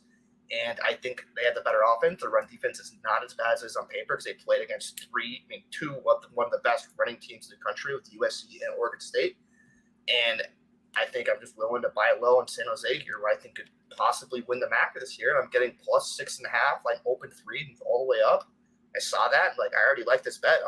Honestly, I was going to lock this bet in Tuesday at minus plus 3.5. I would have got LSTOV on that. But here I am getting the better number with, I think, honestly, the better team at plus 200 at home. It's a great pitch. Let it fly, baby. See, this is the difference between college football. I can talk. NFL, I'm just like, fucking Dave Packers minus 1.5. It's the difference. That's the difference. A lot of questions from you. From one from Degen Weekly, Lake Lazen. 2, a lot of people asking you about Purdue. The big game tonight. I don't know shit. I lean Wisconsin. I think Wisconsin hasn't looked good at all either. I mean, granted, I don't know what the splits look like, so I don't really look at them. Purdue has looked really, really bad this year, but so has Wisconsin. They lost to, I think it was Arizona at home. I think laying 6 on the road people don't want to lay that. That's my opinion. I think that's the number that people don't want to lay. There are 4 games on tonight, Peter. All 4 are home dogs. There's going to be some road favorites that look a little public are going to win today. I think Wisconsin's probably one of them. I might bet it. Not sure yet. So, yeah. Also, Purdue's really bad, guys. You don't want to get sharp at that team. They're really bad. Fair enough. Really bad. Good stuff, Jake. Appreciate you. College football plays, NFL plays, MLB plays. Your NFL card is unfortunately probably going 1 and 2. Most likely. I probably won't even post it. I'll play it, though, but I doubt I'll post it. Okay. I will play it. I will play this card. I'm just kidding. It could go 3 though. Dude, I think who knows? This is good. I have bias written all over this card. Not just like the Vikings, like not just the Chargers, like Packers one. I have bias on the Chargers one too because I hate the Vikings. It's a bias written card. And then you have the Broncos, which is a good play. I love that play, dude. I mean, I really do. I'm fucking laying it out right. I'm just gonna probably just put 2 units on that and just cover my losses. Yeah, I would just cash out of your other 2. Jake, appreciate you coming on, my friend. We'll talk to you. Okay, dude, I'll consider it. Peace. Is that Colby? What's up? Hey. Wait, hold on. Take Colby off. Sorry, Colby. 1 sec. Just shut the hell up, Colby, for a second. Just for the chat as well. DeGen has a time crunch. DeGen, I know you're in chat. Whenever you get in here, we're going to kick Colby off, and then we'll bring Colby back in. Colby understands that as well. Correct, Colby? Colby? You good for that? Yeah, sounds good, brother. Colby, you kind of look like Divine right now with the lighting behind you. You kind of look like you're about to like deliver like not just good bets, like bets that have no chance of losing. You look like you're floating. The can't lose bet, like the can't lose religious lock of the week. Shit. Oh yeah, Dig Dad. I forgot to answer. Yeah, my bad, Dig Dad. Peter, I'm kind of like you. I know a lot. Wait, I know a lot and do well betting NFL, but don't know college as well. Do you suggest sticking to NFL and saying we're from college? Yes. I mean, that's what I'm doing, right? I only feel comfortable in betting on sports that I know it inside and out. I think if you're at a bar on a Saturday, throw around a couple of dollars, not a full unit, sprinkle on some college football. That's why my college football plays, all of them when I game out were half unit plays. And I just wasn't doing that well. And I was like, you know what? Like, I don't have the time, right? I do so many other things with baseball and the NFL. It's just not worth it for me to put in all this effort to like middle of the pack with half unit plays. For me, I would stay away. But if you're at a bar with your friends on a Saturday, like throw a couple dollars. Like it's not going to kill you, but don't go crazy. Just do it for fun. Like act like NFL. That's where I make my money betting. College football, if you don't know what that well, tail some people who do. Just have fun with your friends. Bet on your alma mater, whatever. Colby, we got NFL and MLB today or just NFL? Just NFL, but I also am part of this no college game. I do sprinkle because it's fun, but like I tracked it 2 years ago when I was doing in college and I was down like 15 units. NFL, I was up 15. I was like, what am I doing to myself? Yeah. Why do I do this? So yeah, I agree that NFL. Wait, we got DeGen coming in. You cool to come in after? Yeah, man. Bring him in. Perfect.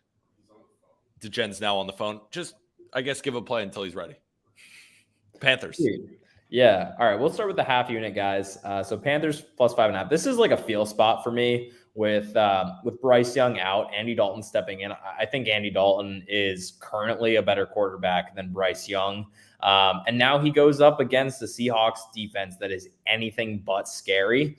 So I think this Panthers team with Andy Dalton can put up some points and kind of go toe to toe with the Seahawks. And, you know, got to give credit to this Panthers defense. They haven't been bad. They've been pretty solid. And I think they'll be able to get pressure on Geno. The Seahawks O-line is allowing a 30% pressure rate so far. So I think they can disrupt things a little bit. They held the Saints and the Falcons in check. And I don't see why they can't, you know, at least keep this game to be like 24-20. That's kind of where I'm viewing it, right? The Seahawks win, but 24-20 is the final here. So just kind of a feel spot.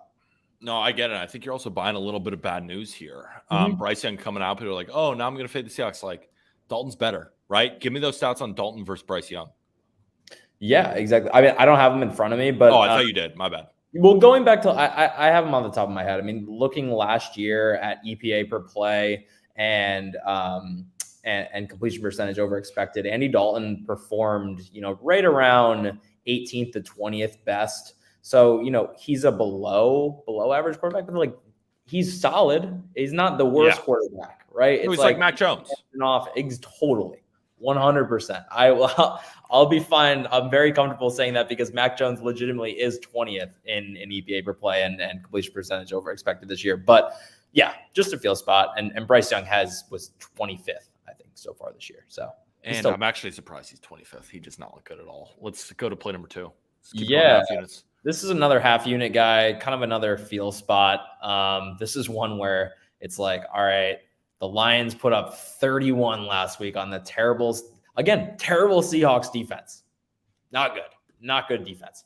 But I think the Falcons defense is definitely a lot better than this Seahawks defense. And you can't forget that the Lions only put up 13 points on the Chiefs in week 1. So yes, this Lions offense on paper is really, really fun, but I don't think that they're at a spot yet where they're just going to drop 30 points on this Falcons defense. But on the other side, I don't really trust this Falcons offense yet.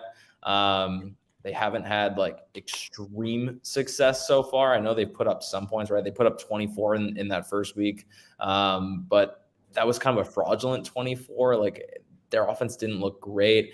They're going to need to run the ball to succeed. And the Lions don't have a great defense, like 25th in EPA per play, but 19th on the rushing side of things. So that's definitely their quote unquote strength. But I think this will be two teams running the ball, I think, in this one. And 46 just seems like too much, but it's more of a feel spot for me too. That's why it's a half unit. More than fair. For me, I remember we were going over your card and I was like, this is the one play I'm unsure about. Thing is, I'm not betting the over. I feel like it's two fast teams in a dome where they're just going to be running up and down the field. And they both play pretty fast, but at the same time, like it's pretty low. Like it almost is weirdly low where I kind of think the under hits. Yeah, man. No, that's the way I feel about it. So, but only a half unit. That's why I'm just like, sometimes it's good to just have a half unit play where you're like, I feel this play, but I don't fully invest in it. Yeah. But now the rest are 1 units. So perfect. We'll get right into that after Degen. We'll come on Degen real quick before Degen comes on. Again, to be in the giveaway, you also have to follow our Twitter page at justbb_media. If I pick you and you didn't follow those accounts, our Instagram as well at justbaseballshow. And you got to follow me. If you didn't follow those accounts and we asked for screenshots and you haven't, we're going to redo the giveaway. So make sure you follow all 3 of those accounts. Degen Weekly, and then back to Colby for his 1 unit plays because we got Degen on a time crunch. Degen. So much fine print, man. How's anybody supposed to remember all those instructions? It's really not hard. You just give them the money. Just give them the money. What kind of hat is that, by the way? Is that a Seattle Mariners? Are you a Mariners fan? Game. Well, I'm financially invested in the Mariners. Oh, okay. Well, that's good enough. Yeah. Yeah. Okay. I'll try to be quick and prompt here because I got to take your time. But if you got to go, you got to go. Have you been to this? Have you been to the 6th Avenue 2-3 station on 14th Street? By the way, the 6th Avenue. Yeah, the 2-3 at 14th Street. No, I don't. Cohen's shaking his head. Yes, I don't know if I have. Nightmare. Avoid it. Nightmare. Okay. Fair. Okay, but I'm here. What were you going to ask me something? Yes, I really want to talk about your Browns because I'm very surprised you took the money line and you didn't just buy it down to 2.5 because I assume you're afraid of the 3. I'm afraid of Mike Vrabel. Yeah, but I am and I'm not. Let me just preface this, by the way. A smart person would probably say if you're not comfortable with the Browns 3.5, maybe you could buy it, or in that case, take the dog or pass. That's probably what you would say. But I'm not a smart person, and I'm stubborn, and I'm a little petty, and I just have this hunch and this lean that I just want to be there if I'm right, and I'm okay doing it one more time because I bet on Vrabel in week 1, so I got a unit. I gave it back betting on the Chargers in week 2. I do not like betting against certain coaches when they're underdogs, but I'm going to do it, and I'm going to dodge the points. So I'm sacking up with the money line, and when I usually do that, I increase my units. So instead of 1 unit to win, whatever the fuck it would be, 0.6 or whatever, I'm risking 2. And I mean, look, I don't know if Javon's already been on. I think he's on the play. I know we've probably got some similar plays here, so I don't want to be too redundant. And I think you've probably talked about it because we had a conversation at length about the under in this game. And I'm going to in a way, which is also not smart, try to time the Deshaun Watson might be back game. And that's what I think is going to happen here. But I'm not necessarily betting on Deshaun Watson. I'm really betting on the Browns defense, and I'm fading Ryan Tannehill and this Titans offense on the road. At the same time, I trust the Browns to score some points. They won 24-3 at home against the Bengals. It was a monsoon. It was terrible weather. We know Joe Burrow didn't even have 100 yards passing. Deshaun Watson wasn't much better, 150 yards, touchdown, interception. He was awful against the Pittsburgh Steelers. I'm sure we all know the stats. The Steelers, the fact they won that game is absolutely insane. But I do think that Deshaun Watson will get it together. And what am I basing that off of? Reps, truly. I mean, reps. That's honestly it. It's a tough start to the season. 2 divisional opponents, back-to-back. The Titans' defense isn't necessarily going to be much easier on the front, but they're not a great secondary. They're not a good pass defense. Now, I know it's a small sample size, but everybody saw Derek Carr on primetime. I don't think he's that good. I think he might be a good dude. Might be like a really nice guy to like rally behind. You know, your teammates play hard for him. But is he that talented? Not necessarily. He put up 300 yards passing against the Titans. So, and then Justin Herbert did again. But Justin Herbert is Justin Herbert. So back-to-back 300 yard passers. I think Watson will be okay. I think the Browns are going to score. And my guess on this game is the Browns get at least 3 touchdowns. I'm just nervous, man. Also with dogs, we've been seeing it left and right. These back doors are wide open, and I'm terrified of that. So, you know, what if it's, I don't know, fucking 24-13 game or something? Just anything freaks me out. So dodging the points. Give me the Browns to win the game. I don't think they start the season 1-2. Without Chubb, without Jack Conklin, I still think the defense is good enough to shut down Tannehill, who did throw 3 interceptions on the road against the Saints. I think they're going to struggle on the road against good defenses. I think the Browns win the game. That's all I want to bet on. More than fair. Just give me a final score prediction. I'm just curious what you think. Because I know you've been thinking about this game for like a while. So you probably got a score prediction in that pocket of yours. My first prediction in this game was 28-7.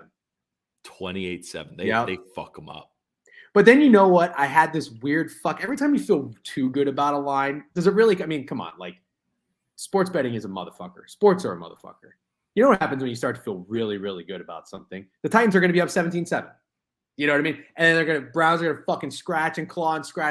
Then it might be 21-17. You know, like, I just don't want that to happen. But yeah, that was my first thought. And I think the Browns score some points. And the defense might even score. And if they don't score, at least they give Deshaun Watson a short field.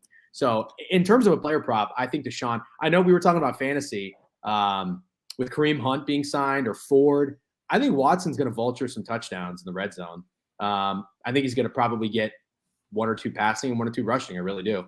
So I think it'll be a good day for Watson. I just don't know if it's going to be yards or if it's going to be touchdowns. So not really leaning into the props too much here. But yeah, that's what I'm going with. Here's my vision. 17-14 Browns. Yeah, and then I would look like a genius. I do not think I don't think Deshaun Watson is back. Javon's going to come on. He's going to pitch his thing. There is no reason to believe it other than it's bound to happen sometime. He's getting reps. His reps that he's had since he's been back from meat on tape have not been good. He's the worst quarterback statistically in like the last 300 snaps I heard on like Pardon My Take or something. But now he's going to rebound against the Titans front 7 and Vrabel. Well, let me be clear. I'm not saying this is the Deshaun Watson's back game. I'm just saying like he's at least not like going to be bad. He's on the base camp of the mountain to get back. Like I think he's just going to. I think he's going to. No, I think the Browns win too. I don't think the Titans are going to score. I don't either. Play number 2. Yeah, this is my favorite play, and I'm going to tell you right now, it's never a good thing as a sports bettor. This line opened 50, got all the way down to 47 or 47.5. It's never a good thing to have one of your favorite plays go against the market move like this. So I know why the market moved. Well, I did see a trend. Maybe you saw the same one. When the Chiefs are double-digit favorites at home, they've gone under 13 straight. Is that what you're going to tell me?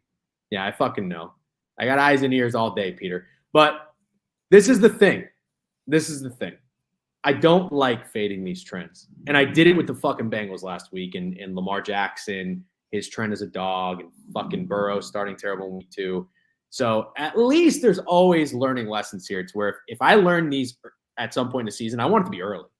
Yeah. So you can find trends for everything. I heard Jay Kazin do a nice job trying to pull out a it rebuttal wasn't even true. It wasn't even true. Yeah, he was on to something, and it's right. Look, at the end of the day, like you can find a trend to maybe support anything, but there might be more trends to favor one side.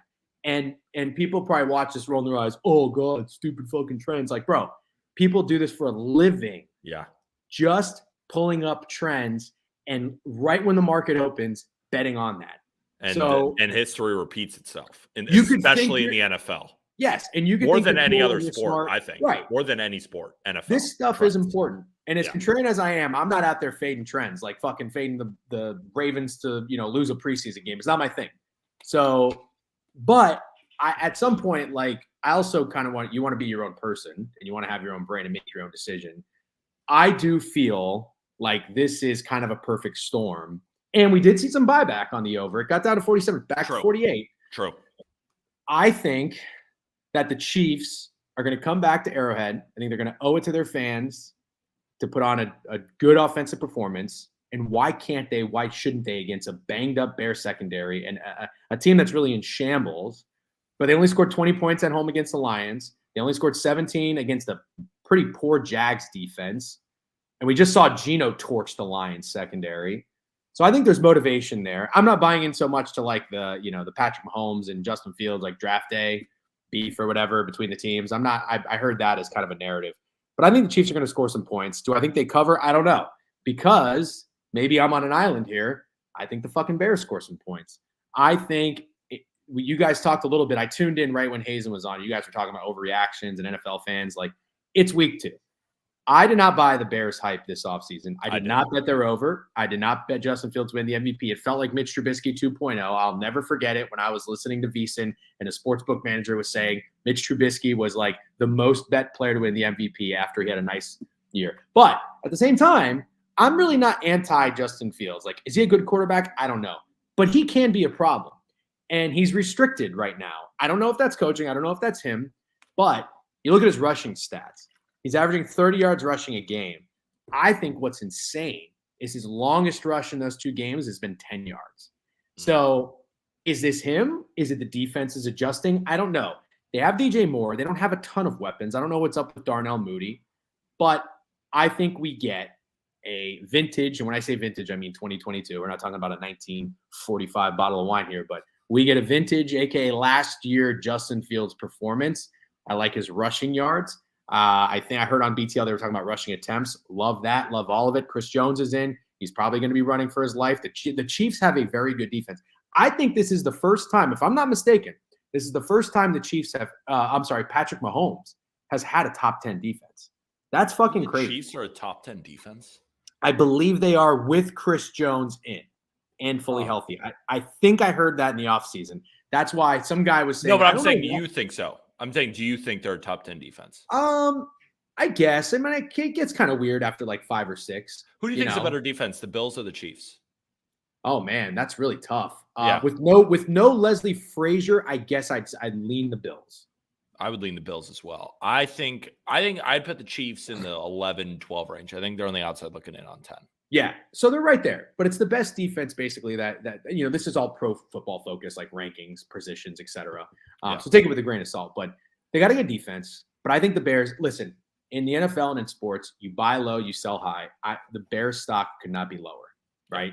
I mean, coming out of the gate, there's no team in the NFL. Literally with the week they just had, it could not be lower. Could not be lower. So I'm not going to overreact. I'm not going to panic. I think Justin Fields and the Bears score some points. My prediction is they probably put up 21. But I think the Chiefs probably score 35. So again, that spread, in my opinion, comes down to the back door. And the back door terrifies me. So that's my favorite play of the weekend. And I will just leave you with this. The first lean I had looking at the board early in the week was the Broncos +7 at the time. It's 6.5 now. But that is my I'm too soft and not pushing the button play of the weekend. I cannot play. I can't bet the Broncos. Maybe 10 years ago, DGen would be disgusting, and I'd already have it in for like 3 units, which at the time was $25 each. But good luck to you because I know you're already on it. I think that's my time, and yeah, those are my 2 plays. Shout out to Jen. Great pitches per usual. It was funny.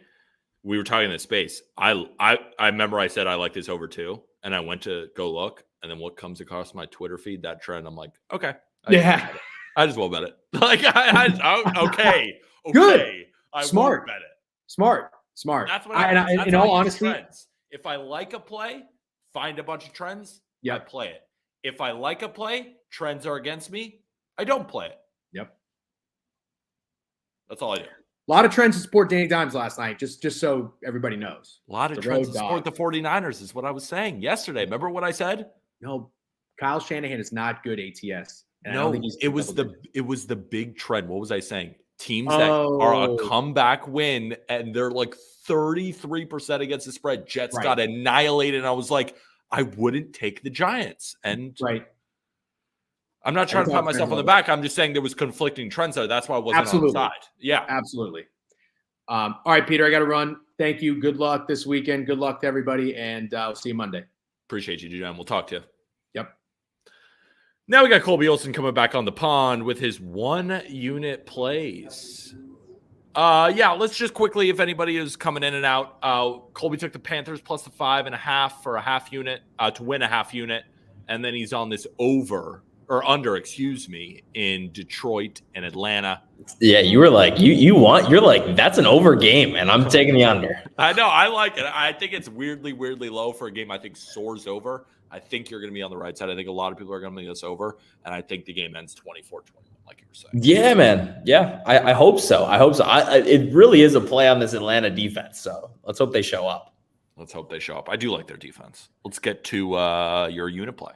Yeah, man. I mean, you've talked about this play a ton, and there's other people on this one that are going to come on the stream probably after me, and I'm so against Deshaun Watson right now that I was like, I have to take this play. He's graded out as the 30th ranked quarterback so far through 2 games, small sample. He was awful last year, though. Pull up that data. He was towards the bottom of the pack and basically every quarterback. Literally been terrible since he's been back. Terrible. Just terrible. So I don't think that the Browns will be able to move the ball terribly well. I mean, no Nick Chubb anymore. And this Browns defense is a bad man. They rank second in EPA per play, just behind the Cowboys, like just so close behind the Cowboys. And I know they played the Bengals week 1 with all, weather situation, Burrow not fully healthy. So I'm not sure like how to take that data point, but they looked mean against the Steelers. And I know that the Steelers ended up winning that game, but it really wasn't. The Steelers didn't win that game because of the Browns defense, right? The Browns even didn't screw that game up for them. So I think that they'll have a great time getting to Tannehill. They rank, I think, 2nd or 3rd in pressure rate. So they should really get to Tannehill in this one. I don't see the Titans scoring, but I don't see the Browns scoring either. So under 39.5 looks like a really nice play in my book. I love it. I'm on it too. I know you are. Another Steelers money line. Steelers money line, which I was going to take the 3, and you kind of talked me into taking money line. And I'm glad you did, because I like taking a nice dog on a Sunday. It would feel wrong to not be on a dog on a Sunday. Dog on a Sunday. Yeah, it's just kind of nice. That's a good T-shirt. I'm still mad about week 1, where I had the Steelers for 2 units as a dog at home against the Niners. And they did not show up at all. Wasn't close. So I think that this game, they do show up. This is a very weird game. I was explaining this to you before the stream, Pete. The Steelers rank 1st in pressure rate on defense. Their D-line is nuts, right? TJ Watt, unbelievable. They rank dead last in pressure rate against on offense, meaning they've had one of the worst offensive lines on offense. The Raiders, on the other side, they rank 1st in pressure rate against on offense, meaning they've had one of the best ranked offensive lines so far. But they also rank dead last in pressure rate on defense. So you literally have polar opposites coming together in one single game. And to me, that makes me lean the Steelers, because I have trust that the Steelers defensive line is going to beat the Raiders offensive line more than I believe the Raiders bad D line is going to beat the bad Steelers O line. Because people think that the Raiders have a good defensive line. No, they have one good defensive lineman in Max Crosby, and he just gets double teamed every time. The rest of them are terrible. Terrible. He doesn't have a chance because he has nobody to and he gets like triple teamed. I was watching the Raiders game. I was like, I think the entire offensive line is just trying to stop him, and they do not care about the other guys on the line. Yeah. So that's the story on the defensive side for the Steelers. Like, I think the Steelers are going to have a good time against Jimmy G, who really hasn't put up points. I know that he grades out well by EPA per play and like completion percentage above expected, and he's the safest quarterback in the great. NFL. But is he going to be able to move the ball against this Steelers team? I don't think so. I really don't think so. I am still a Kenny Pickett believer, but it's Matt Canada. It's Matt Canada. He's such a garbage can. Yeah. So as long as that's the one part of this bet where I'm terrified, because I don't know how well the Steelers are going to be able to move the ball, but they should be able to move the ball against this Raiders defense, which should be a bottom 5 unit in football this year. So value play on the road to me. A lot of models like this play. If it gets to 3, if you like 3, I don't mind taking +3 at -120. Like if you don't believe that the Steelers fully win this one outright, but they cover, I don't hate that as well, because I think it should be a pretty low scoring game as well. So yeah, Steelers, baby. Let's get it. Any others? 2 more. Let's talk. Dolphins, Broncos over. Tua, where would you put Tua right now in terms of QBs? Well, right now, he's the best in the NFL by a lot of these metrics. Where would I put him? So I'll tell you the quarterbacks I'd rather have. I'd rather have Mahomes, Burrow, Allen, Herbert, Hurts, Stafford. Okay. I would. You're nuts for that, but like no, I'd rather have Stafford. I don't give a shit what anybody says. I'd rather have Stafford. I think that's it, man. Like I really put him there. Yeah. Like I'm forgetting somebody. Lamar, I'd rather have Lamar. Yeah, Lamar. You're right. Yep. Thrasher, I'd rather have Lamar. Yep. That's good one. Who am I forgetting, Chat? He's so dynamic in this offense. Gets the ball out quick. Is so good at making reads. He's so good. He can do whatever he wants to pretty much any defense, and he showed that against the Pats. Like they played well. They still scored 24 points against the Pats. This Broncos defense has graded out really poorly so far this year. 30th in EPA per play, and I think that the Dolphins are going to be able to do whatever they want in this one. So they're going to put up a ton of points. But I also see the Broncos. The Broncos putting up some points. I know that they're going to have a test going up against. Would you rather have Trevor Lawrence or Tua? That's a good one. Handyman, I said Burrow. Lawrence. Burrow was on my list. I think I put Trevor right below Tua, but I put Trevor right just above. below. I put him right above. Sure. Yes. Right. Stafford. Oh, I said Stafford. Yes. So like 8th best quarterback. Damn good. Thrasher, Stafford is better than Tua. Debate a wall. Look at what did the stats say, Cole? Does the stats say that Stafford is second in EPA per play? And I think Stafford's still got it, man. I'm not gonna. Yes, he's the best quarterback. He looks good. I've watched the Rams tape. Like Stafford looks good so far. He's throwing a good ball. Puka Nacua is his number 1 wide receiver. Tutu Atwell. He's making them look like all pros. Tutu Atwell looks good. Finally. Yeah, he looks good for a reason because he's got the Georgia product, number 1 overall. God, I love Stafford. I love him. I love him to He's death. such a good dude. He's like one of my favorite players in sports. But Pete, I don't really want to give the Broncos pitch. Like why do you like the Broncos offense in this one? I think the Dolphins defense is a little bit on. I think, well, first of all, you look at a lot of these stats. Russell Wilson has been fantastic. The problem with the Broncos has been their defense. Yep. Russell Wilson has been totally fine. He's got weapons. He's got Jerry Jeudy back. He's got Cortland Sutton. Like, he has guys on the outside, and he has been accurate, and especially moving in Sean Payton, moving out Nathaniel Hackett. The offense has been totally fine. The defense played well against the Raiders. It's just then the defense gave up that second half when they were winning 21-3, and Sam Howell came back, and it was amazing and good for him. I still value this Denver defense, but that has been the problem thus far. So I personally have this game 27-24 Dolphins.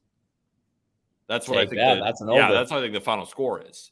So I have the Dolphins are going to score, but I think the Broncos are going to keep up with them, and I think it's going to be kind of one of these. Either it's the back door, or the Dolphins win late. I'm not sure, but I just don't see the Dolphins winning with margin here.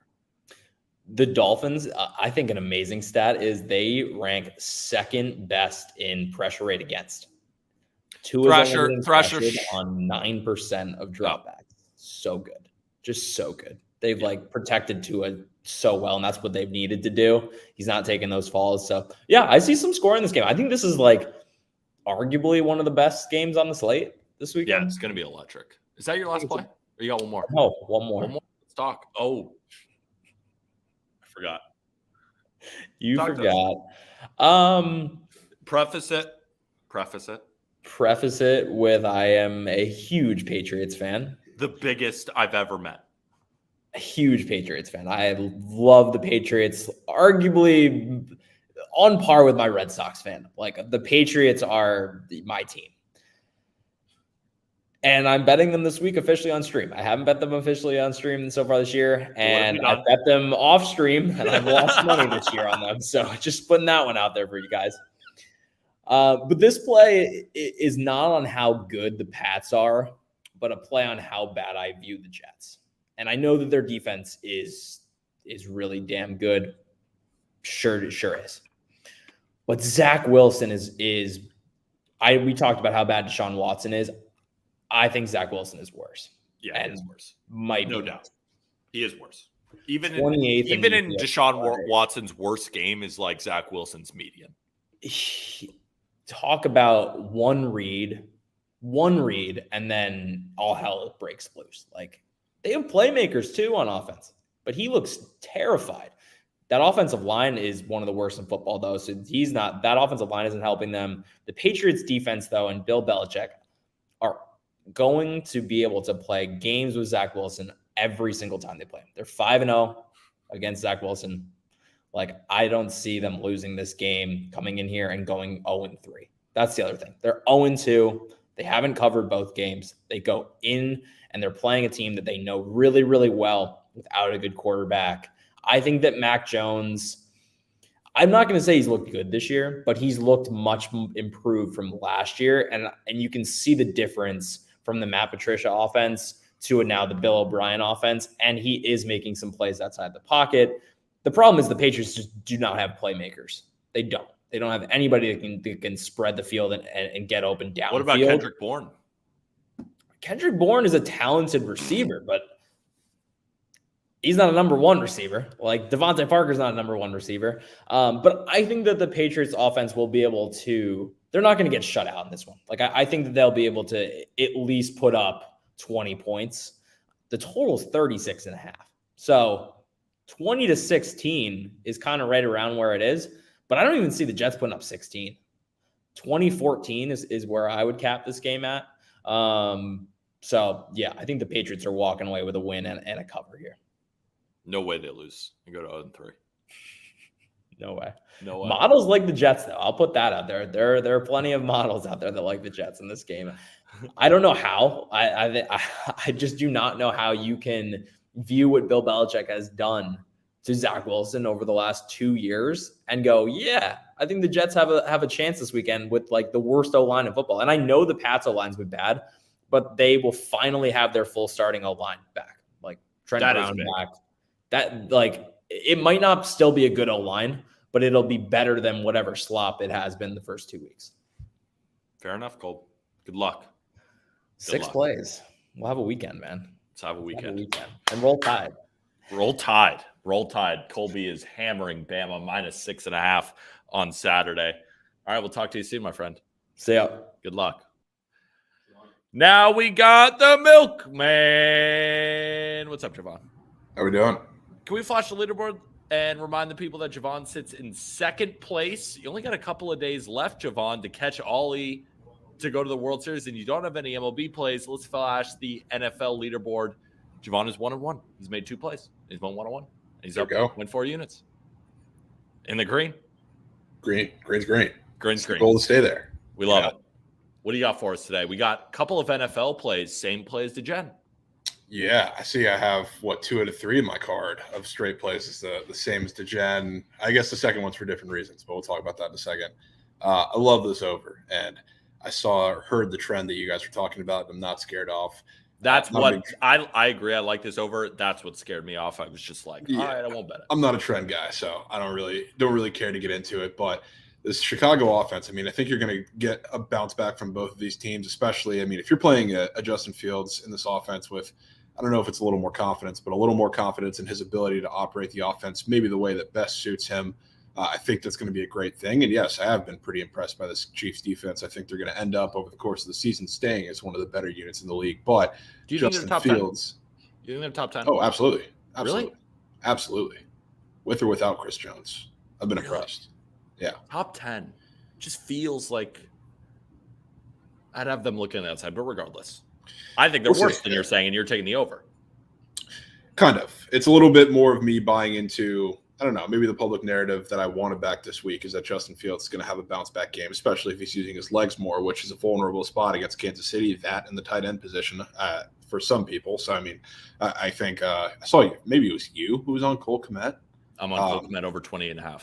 Yeah, I mean, I like that. I think this is a perfect game script for Justin Fields and this offense to have a great day. And obviously, I don't believe in that defense in the slightest. And the other unit on the other side, Kansas City's offense that started off very poorly this season, I think they get right here too. And again, a perfect matchup for them to do so. So there's been a little bit of movement in this. You're talking about it did open up very high, came back down to 47 and a half. Seems like a little pump fake, maybe because they're following the trends, maybe because it's just a blind trend bet on how terrible these offenses have been to start the season. But now it's starting to go back up, which I really like to buy into. And I think we get an absolute shootout because I really, again, wanted to back primarily the Bears having a bounce back week, but I don't want to leave the Chiefs out of the equation either. So you were like, I'm not betting the Bears to cover. I think the Chiefs are going to have one of those games. Yeah. I mean, I do think I definitely lean them covering or a team total over is kind of what I was considering. But I was like, you know what? I mean, this Bears defense, I mean, obviously didn't scare anybody, but also, I mean, what better of a matchup for Patrick Mahomes and all of the weapons around him to have a really great bounce back game to kind of show everybody, hey, we're still here than facing this defense. So I think it's going to be pretty close, but it won't be because of the defenses.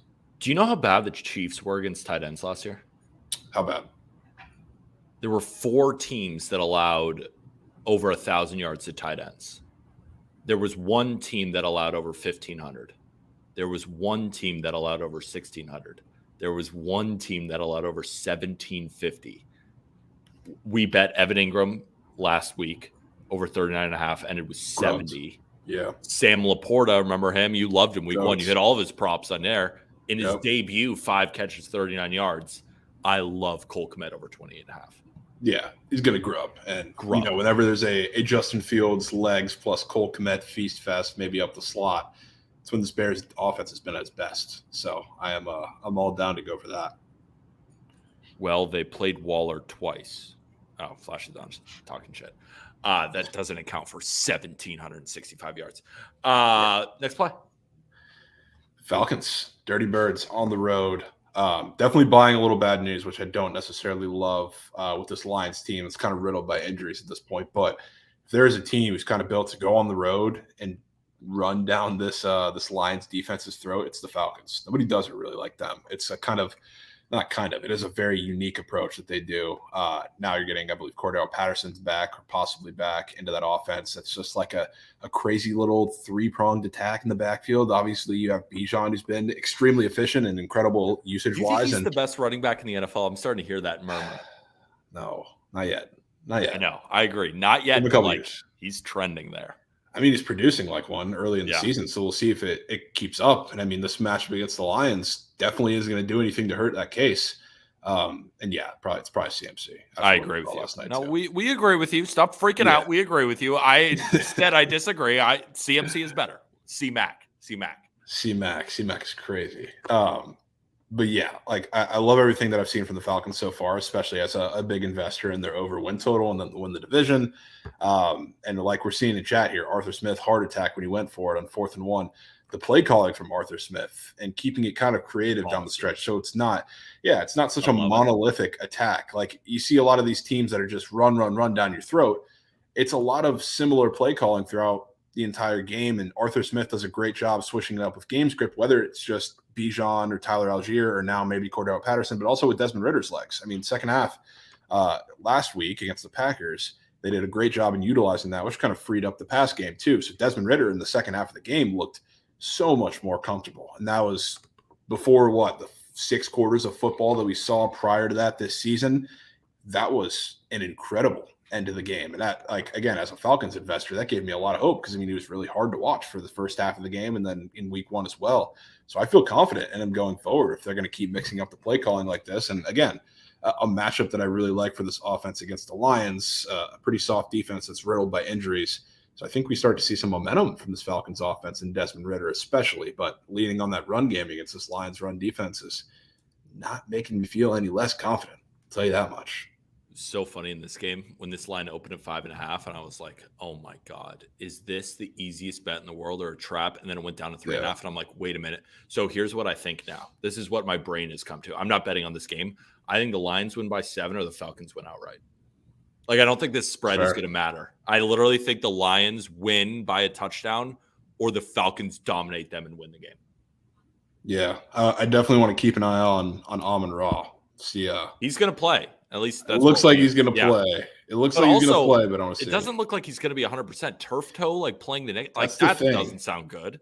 I know. That's the thing that concerns me a little bit, not as a Falcons bettor, but just in terms of the game. Like, because we have to see what Josh Reynolds, primary wide receiver 1, while Amon-Ra's, he's going to get shot at by AJ Terrell for a majority of the game, healthy or not, which that dude is absolutely fantastic. But Josh Reynolds, Sam Laporta, big game. I'll be investing a lot in Sam Laporta if it's a little Amon-Ra injury that comes out or he's on a snap count or something like that. But I don't trust that Lions offense against the defense that I think is severely underrated. And we're going to start to see that play out pretty soon. So I think it's going to be tough sledding for the Lions. Can I interest you in a player prop? Let's hear it. It's Falcons. Is it? Remember what I was talking about? The Chiefs allow like 1 trillion yards on the ground to quarterbacks or to tight ends. Yep. There was one team that allowed, or there was 2 teams that allowed over 500 yards rushing to quarterbacks last year. There was one team who allowed over 600. There was one team who allowed over 700. Patrick Mahomes over rushing yards against the Lions. Remember that? Cash with ease. Yep. Didn't take it the next week because I was like, Geno can't move. 20 yards rushing. Desmond Ridder over 13.5. Dude can run. Dude's athletic. He's going to get outside the pocket. Love Desmond Ridder over 13.5. And it's also juiced on books to the over. I was thinking about taking that too, partially because like watching that second half, it seemed like it was not just Ridder going off cuff. It was not like it was design play calls, but it was very deliberate in making sure that he had space to kind of operate and kind of get him comfortable in the system at that point in the game when they're trying to mount a comeback. So like I think early in this game, you're going to see him use his legs pretty often. Of course, like they're going to lean on Bijan, they're going to lean on Algier early in the game as well. But in the past game, I would not be surprised if you see him taking off to get that damn near on the first drive. I agree. I think it's going to hit early.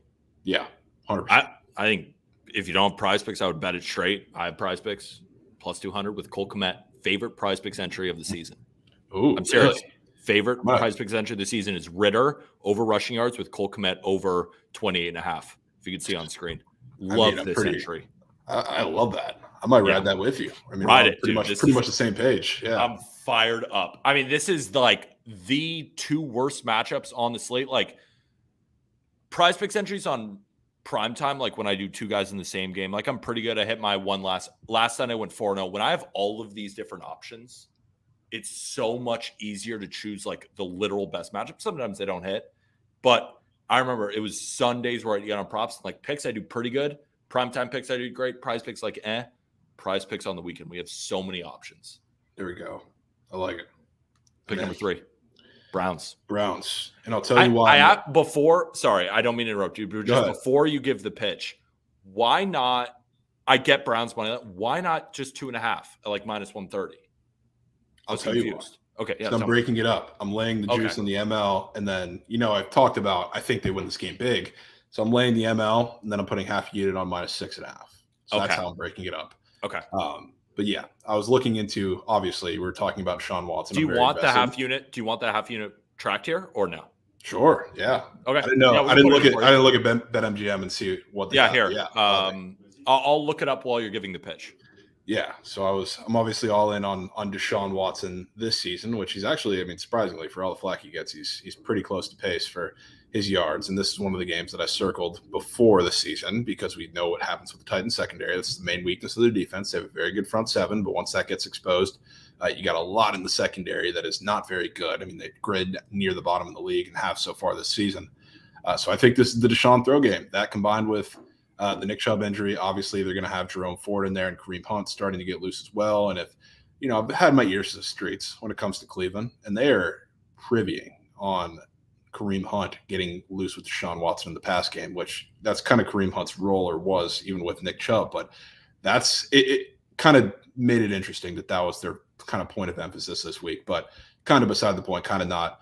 I think Deshaun Watson, he's going to have to throw in this game, like partially because of the injuries, but also because that's how you unlock this Titans defense, especially against a really good front seven. You saw the first 2 weeks. The whole Deshaun Watson narrative is tough because I'm not going to act like he's been the greatest quarterback of all time. He clearly hasn't. But people don't realize, I don't think, how often you get 2 division games to start a season. That's not something that happens all that often. And we talk about the play calling too. Play calling was very conservative to the point of where they didn't want to overexpose, their offensive line, especially last week when they had a rookie for the most part, or Jedrick Wills, who's bad at what he gets paid to do, on TJ Watt, which you saw Watson not really have many options, especially when it looked like he was losing trust in his wide receivers after they had the most drops on catchable balls out of all teams, almost by double in a league last week. So Deshaun Watson is not nearly going to be as bad for the rest of the season as people think. And I think you're going to start to see that this week when he kind of has to throw the ball against a really mid-secondary, if that. So I think they win this one big. I didn't want to just copy the Titans team total under because I saw you and a couple people on that. But this is how I like to play it. I think it's a big win for the Browns. Give me a final score prediction. 27-10. 27-10. Commanding win. What was my final score prediction that I said? I said 17-14. I mean, I'd like a little more. But I am not back in on the Deshaun Watson. I understand this could be kind of the game to rebound. I just don't think it's against a Vrabel defense. I understand the secondary. I still have my issues with the Browns offensive line against that front seven. I think he's going to play better. I think this will be his best game. If I had to give you a stat line for him, I think it's like 250 yards with a touchdown, 20 to 30 rushing yards. They win the game, looks better, but not a holy shit, we got Texas. Yeah. I'm not trying to say he's going to go out there and throw for 304 touchdowns or anything, but I'm saying him having to throw in that offense, I think is a good thing. And it will be kind of going forward in the rest of the season. You got a man saying that go whale is dead, give it a rest. He's not back. I don't know if people realize to go over his yards, he has to average 212. Yeah. Per game. He's not like he has to go out there and throw Patrick Mahomes. You didn't take over 5,000 passing yards. Yeah, it didn't take over 5,600. Yeah, so you know how many yards he's short if you were to count it's the NFL, so there's no real thing of on pace for quarterbacks early in the game, but he's 35 yards short of pace. It's not act like we were so far off, and he was playing with a 3-touchdown lead in a hurricane in week 1. So this is the game where I think he actually exceeds pace, and that'll be good for the offense going forward. I think we'll get very confident, especially now that I've been seeing and hearing at a Browns camp that, like I was talking about, Kareem Hunt in the pass game has been the emphasis, not so much in the run game. And that's partially because of how compromised Deshaun Watson was with his offensive line last week. So if he's going to get comfortable dumping down as well, that's going to open up the deep shot, which really hasn't been open partially of last year, but also to start this year. So I'm excited to see where it goes. There's also a big thing about commenters saying something is dead in week 2. Yeah, we know. Let's get your prize picks entry. Let's do it. So, yeah, I'm not going to sell Deshaun Watson anymore. Talked about that. Meat on tape. Meat on tape. Yeah, meat on tape times 2. He's going to be forced to throw, and we're going to see him throw. He's throwing for 270. Jordan Love's throwing a pick as well against the Saints secondary that he hasn't thrown with this year. So, the fact that squares up is pretty telling generally. But against the Saints defense, that is a really, really tough matchup for him, especially the new kind of scheme they have coverage-wise where they're stacking coverages on top of each other, especially against younger quarterbacks like we saw against Bryce Young last week. They're going to have kind of a linebacker moving a little deeper so that you have to throw kind of in between 2 defenders, which, again, for rookie quarterbacks and Jordan Love especially, who, again, hasn't thrown one this year, but really over the course of his career, we've seen a little bit of an interception issue. And yes, he's allowed to grow and get better, but this is a really tough matchup. And he really wasn't pressured much in these 2 matchups to start the year against the Falcons and then against the Bears, which the Bears aren't going to pressure anybody, but the Falcons kind of wanted to let him operate, especially early in the game. That ended up burning them coming out of the second half, but they eventually adjusted. So Saints secondary is going to get to him. Third one is Kenny Pickett over completions. It's probably my favorite non-Deshaun Watson square of the week. The reason why the Raiders defense, I don't want to say has looked good because that's obviously not the case, but they're playing a lot of kind of shell coverage. So they're taking like anybody against them. And DeGen actually sent me a clip of a guy breaking this down too. The same thing that Russell Wilson and Sean Payton had to say week 1 about the Raiders, and then the same thing that the Bills had to do last week. A lot of short passes underneath. So for Kenny Pickett, kind of getting rid of that offense to where you don't have to rely on Matt Canada play calling, it's going to be a lot of Najee Harris and Jalen Warren in the short, kind of getting Kenny Pickett comfortable and getting him, yards for these long, sustainable drives where maybe they stall in the red zone. I kind of do lean the Raiders in this game, but it's not going to be because they can't move the ball down the field because the Raiders want to give him that. So he's going to have a lot of work early and often. I believe this one is pretty juicy too. I'm surprised it hasn't been bumped yet. Maybe it has. But yeah, it's definitely coming. So that's 3. Last one, Kate Otten. So I talked with you a little bit. I really like Chris Godwin as well. But if you want to target it, I'm gonna be on. I'm letting people know for Monday Night Football. I'm not my picks out. I'm gonna be on this. Yeah, it's gonna be a 2-pronged attack for Baker Mayfield, and we've seen. If you want to talk about teams that have struggled against tight ends, what the Eagles have given up against tight ends the first 2 weeks of the season has been crazy. Third last year. Third last, 100%. I mean, last year they were terrible. It hasn't really changed much this season. And the thing why I went with Auden, I do like Godwin kind of as a safety blanket. That's not going to change, but I'm really not concerned, but I'm unsure of what Avonte Maddox is going to do and how they're going to handle that situation with him coming back, or not Avonte Maddox, James Bradbury, now that he's coming back for Avonte Maddox, what they're going to do with him, how much he's going to be on Mike Evans versus how much he's going to be on Godwin. I really don't want to mess with that. And the Bucs are definitely going to scheme around that. But Kate Otten's the guy who also has been a big safety blanket, especially against the Bears last week, who they can't cover tight ends well either. So I think he's going to play a pretty big role, and he's going to be definitely my primetime pick. But I wanted to throw him in this little 4-piece too. Love it. I mean, great pitches on the props. I am curious, just of your opinion before we get to Anthony. I have the Steelers plus 8.5 in a teaser, and I have the under 43.5. You hate any of those? No. I mean, it's hard to say. Like, I don't trust the Raiders' defense just like on a baseline level, but I think it's going to be a lot of long drives by the Steelers, which is why it's a Kenny pick. I think it's going to be a lot of long drives by the Raiders too. They know both sides. Yeah, one. I was about to say, so Josh Jacobs. It's going to be a solid game for Josh Jacobs with no Cam Hayward in the middle too. So I mean, it's on both sides. That is like, I don't trust these defenses really to get stops, except for the fact that we could get one drive from each team and then the first quarter's over. Pretty much. That could just be the type of game that it is. So I definitely like that. And you know where the Raiders rank in pace this year? They've really slowed it down under Jimmy G. 29th out of 32 teams in pace. They're a very slow-moving offense. It's because they have to keep their defense off the field, because their defense is playing – they want to play the other team very slow too and keep them on the field for as long as possible with a lot of the stuff underneath. So they kind of don't have a choice. Like, they can't play fast, which is – I mean, that plays right into an under. There you go, my friend. Good shit, per usual. And you want Cleveland minus 6.5. We got plus 145 for you. Like that price? Yeah, perfect. I mean, I locked half in unit. Plus 155. Yeah, that's what I got on. Well, it's plus whatever. We'll lock you in. I was just telling you what I have locked in. Yeah, perfect. Close enough. Yeah. Appreciate you again. Classic, great. Javon pitches in the green in baseball, in the green in NFL. He's going to stay there. Good stuff. See you on Monday. All right. There we go. Go Reds. Go Reds. Anthony DeBundo from the Action Network. Anthony, you're a stud. I stole something from you. I was reading your article. The Browns, they haven't gotten in the red zone? Or their opponents haven't gotten in the red zone against the Browns. I love this Browns-Titans under. I even took the Titans team total under. I love the card.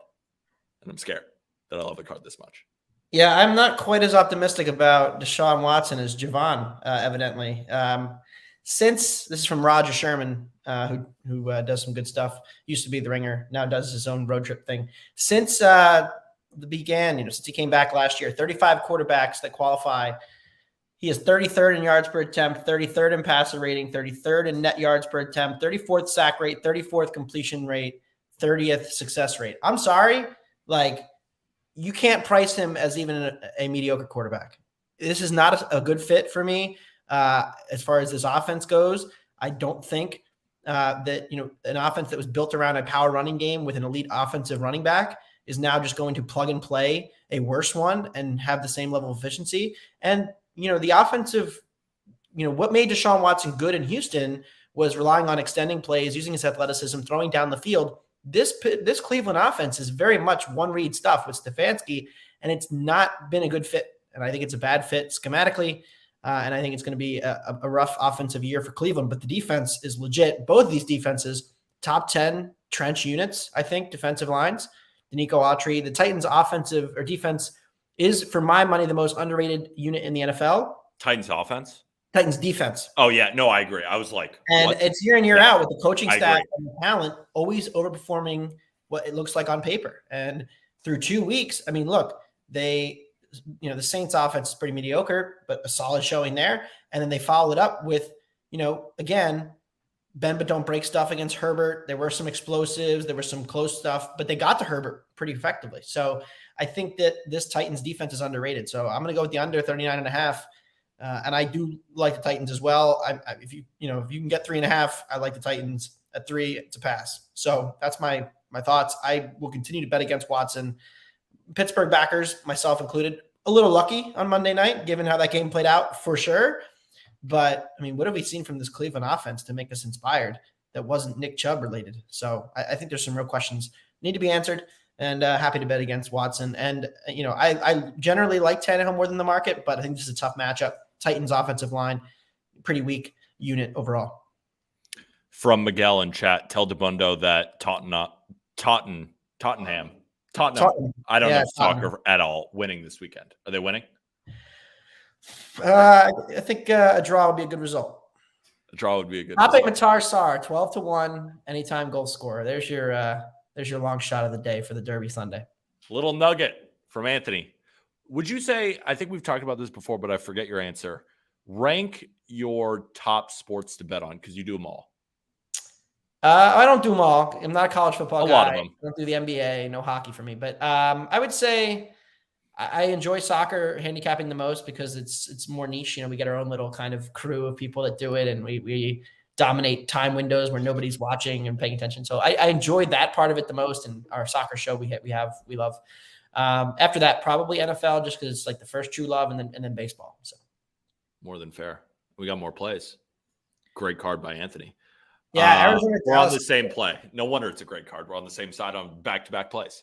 Yeah, so I got 44. I like it at 43, 42.5, no more. That's my buy point. So grab those 43s. I just think this is an overreaction to Arizona having a really good offensive game against the Giants. And look, Josh Dobbs played well. Credit to him. I've always think he's been an underrated backup in this league, and he's shown that. Some flashes of quality play. But again, this is a Giants defense, and we just got another data point on them last night, getting absolutely roasted by the San Francisco offense. 450-plus yards for the Niners, moving up and down the field all night. If not for some bad red zone efficiency, they would have put up 35, 40 points. And so I'm not going to overreact to Arizona having a good half of football against the Giants, and I think this is an entirely different matchup. I know that Diggs is out, and that certainly hurts the Cowboys longer term, but in this kind of matchup, not having a playmaker like Diggs actually helps the under because he's such a risk-reward player. He's somebody that's going to take risks to maybe give up a big play or turn somebody over.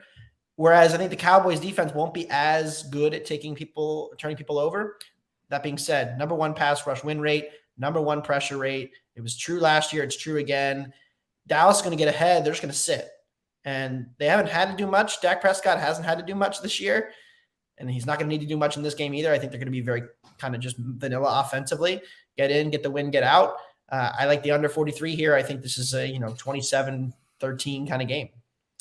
Another trend that put me over the top because I couldn't agree anymore with your analysis. And this final trend is so what I do is I like my plays. I look at all the trends. If they back them, then I play them. If I like a play, trend goes against me, just don't play it. Stuff like that. It's an Action Pro system. Home dogs of 10 or more. 62% to the under. 62% to the under since 2000. It makes sense if you think about it. Yeah, it makes sense. It's I like systems that also make sense. There's some where I'm there's some randoms. Yeah, like if it's raining on a third Tuesday of the month. Yeah, then 62% or but NFL stuff. I mean, if it fits into a buy low, sell high kind of structure, then generally I think that's king in the NFL and more than any other sport that you bet. So certainly, with Arizona, you're selling high on an offense after putting up 28 against what is proven to be through 3 games and pretty bad Giants defense, and a defense that blitzed a ton.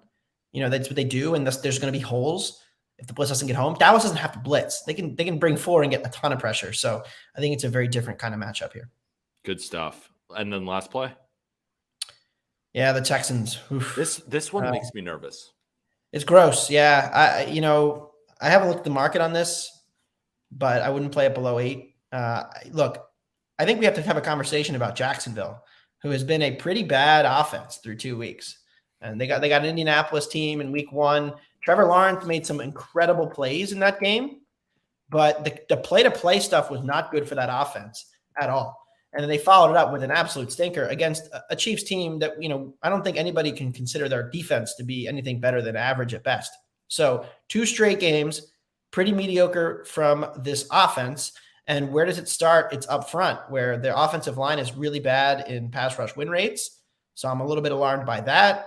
And then I'm a little bit alarmed by how little pressure Jacksonville's getting on opponents. I mean, Anthony Richardson looked good, and Mahomes, the Chiefs offense has not looked great through 2 weeks. But the fact that they were able to not get anywhere near Mahomes is a little bit alarming. The Texans, they've had so many injuries, but we kind of know what C.J. Stroud is at this point in his career. It's the same as Ohio State. When he was under pressure, he was really bad. Ohio State, and through 2 weeks in the NFL, bad. Like the PFF grades, you can look through them, terrible. When he's been kept clean, he's been pretty good. And that was the case in the second half last week against the Colts, when the Colts kind of went into a little more of a prevent shell. They weren't bringing pressure as much. Their D-line wasn't winning as much. Stroud was picking them apart. The Jags thus far, bottom 5 in the league in pass rush win rate, and they are bottom 5 in the league in EPA per play on offense. So they're laying almost double digits here in a divisional game. The Texans always play the Jags tough. Even last year, beating them, knocked me out of my survivor pool. Here's the thing, though. They did lose 31-3. Like, there was one game where they won outright and one game where they lost 30. Like, that's what I feel like this game is going to be. I think the Texans, offense that was cooking at that point. True, but that's also the Texans offense that scored 3 points against this below average. Different quarterback, different. True, everything. No, you're totally right. If you Stroud a clean pocket, I think he's pretty good. I think you're right on him right now. I think is he the best Ohio State? He's the most NFL ready quarterback of the 3, but then he had the lowest ceiling because of his pressure numbers. And I think that's been pretty accurate so far. Like, he's been competent at times. They do get Tunsil back, which will help the line for sure. So they are. Are you? He's trending toward playing. That's what I was saying. It was like they had so many injuries, and I was like, they still do have a lot of injuries. It's definitely not pretty. Yeah. I was like, I want to take the Texans. I just feel like, yes, the Jaguars have not been good at getting pressure, but if they don't have this healthy O line, like, they're still good NFL players. Right. Like, are they gonna just still get him? And I just felt like this game was the Jaguars barely squeak out a win, or they literally destroy them. And that's why I was like, I don't even give a shit about the 8.5. I was like, this is either they're gonna lose by 3 or lose by 40. And I couldn't decide, so I just stayed off. Trevor Lawrence has been a touchdown or more favorite 4 times, never covered. So, well, didn't he cover against the Colts? Oh, he wasn't a touchdown favorite. Facts. Right. Also, luck box cover. That was. Oof. You had the Colts. I'm sorry. That was one of the. That's up there with Pittsburgh and Carolina for like most misleading result. That and Patriots. Those are probably the big 4. Patriots week 1, Steelers week 2, Panthers week 2, and probably Colts week 1 are probably like the 4. Like, if you had the favorite, like, send me the lottery tickets. Yeah, because those were pretty fortunate. Score prediction: Texans, Jags. I'll go 27. No, it's too high. 24-20. Jags squeak it out. Texans have a drive late to win it, but they don't get home. I like it, my friend. 3 plays, 3 winners. Show the leaderboard, producer Cone. Let's see where Anthony is. 2-1. 2-1 out of baby. I think the worst bet I've made in a month was that Broncos under. Oof. Oh, the Commanders. The Ravens. Oh, I went against Crabs last week. I had the Ravens. I mean, laying over 3.5 with Joe. No, and Burrow. You got me too. I lost on the Bengals too. I mean, Burrow's not playing Monday either. So I bought into him. There's still even money out there on the Bengals to miss the playoffs. Push the button, because that's that's a good bet. In this AFC, they're going to be potentially, you know, looking at a couple more weeks until Burrow's even close to 100%. Maybe not ever. Cavs are tricky, man. This is not like last year where he just didn't have a training camp and then had appendicitis and came back healthy. This is like Joe Burrow is still dealing with an active injury that is making him unable to play the position effectively. And it's not like pressure. It's just like guy is open and he's not hitting the guy. And that's something that, I mean, he's been the most accurate quarterback in the league for 2 years. So look, they want him to get 100%. They might be like 1 and 4 or 5 by the time that comes around. And also the defense isn't as good, but I'm out on the Bengals. You're convincing me. I'm telling you, there's an even money out there. I looked at it this morning and I added some exposure on it. I already have an under. I got a Ravens division. So I've been doing Ravens division and Bengals under for the last couple of years and losing. So this is the year I get my revenge. The Ravens might run out of players by week 8, but goddamn, they're going to win the division. I know I'm on the Colts this week. Do you like the Colts against the Ravens? I got to look at Minshew again. I'm going to go rewatch the second half. Not bad. The second 3 quarters, whatever, because I kind of got in the, I'm so locked in for Richardson. I'm a Colts fan personally. So I'm so locked in for Richardson. He gets hurt. And now all of a sudden I'm like, all right, I'm going to put the Colts game like on the back burner in my screens. So it was still on, but I didn't get a chance to see all of it yet. And I haven't done a rewatch because I was like, I'm going to wait, see how, Minshew is progressing. The weather could be really bad, which has to favor the Colts. The biggest thing with the Colts isn't the quarterback though. It's the trenches. They've been top 10 offensive and defensive. DeForest Buckner is a Grover's dark. Yeah, but I Yeah. think DeForest Buckner is good. dark horse defensive player of the year. That's how well he's playing.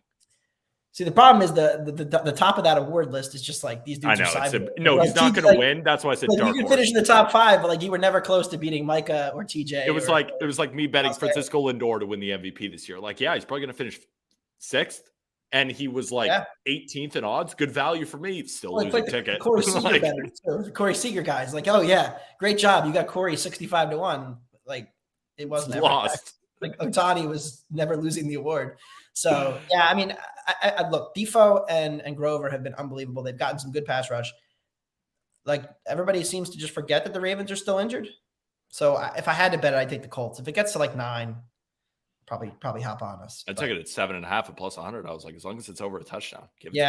Certainly. And I understand teasing the Ravens down too, trusting Lamar just to win, but the Colts lines have been really good. And that is the thing that, 2 years ago, these were 2 really good lines and they all just fell apart last year. Same guys, just playing a lot better. So we'll see. They've also played Jags in Houston who were not great in the trenches. So we need to get more on the Colts, but I have to look at the schedule. Who do they play the next week? Well, this is also a sandwich game for the Ravens. That's why I really like it, right? They have to look ahead to the Browns. Colts host LA next week. LA gets a big win. Richardson comes back. Maybe we'll get Colts in week 4, but we'll see. All right, my friend. We'll talk to you. Great talking to you, of course, all Appreciate the time. Talk to you. Isn't Anthony DiBundo such a W? Love talking sports with that guy. We only have a couple people left, right? What happened to Gino? What happened to Callie? Callie's at 7:05. Gino's at 7:20. Oh, that late? Oh, no. Can we, ladies and gentlemen, are you okay with pausing the stream? I just drank this entire water bottle during the stream, and I'm going to die. Is everyone okay with that? And then once I come back, we'll do the giveaway. Then we'll do Callie and Gino. All right? Stay put where you are. Stay put where you are. I got to urinate or I'm going to die. How do we? All right. I'll be right back.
Ladies and gentlemen.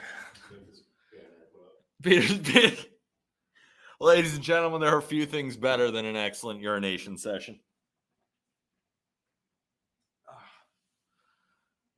Oh, what is going on with my chair? All right, y'all want to do the giveaway? Y'all want to do the giveaway?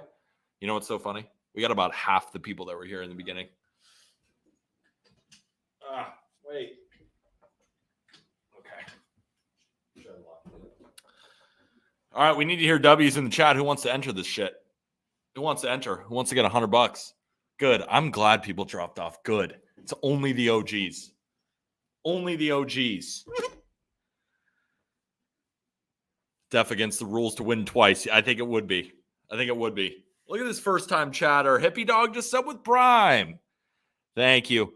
Where we got to follow again. Again, to win the $100, right? It's everybody in chat, but if you aren't following me on Twitter, you aren't following the Just Baseball Twitter, it's in my bio, and you aren't following us on Instagram, when we DM you, and let's say you won, and you aren't following, we're going to go again, and we're going to pick it on Monday, all right? So if you don't have an Instagram, you don't have it, I don't know what to tell you. So many W's. Let's get after it. First of all, before we spin this wheel, love you guys, and I'm doing it because I love you. This isn't sponsored. No company is paying this. This is coming from my Venmo to you because I just want to thank you guys for all the support. I know we had a really bad MLB season, but we've been hot in the NFL, and you guys have stuck by me this entire time. And I want to continue to give back to you guys for doing so. All right? I mean that from the bottom of my heart. Producer Co needs one more second.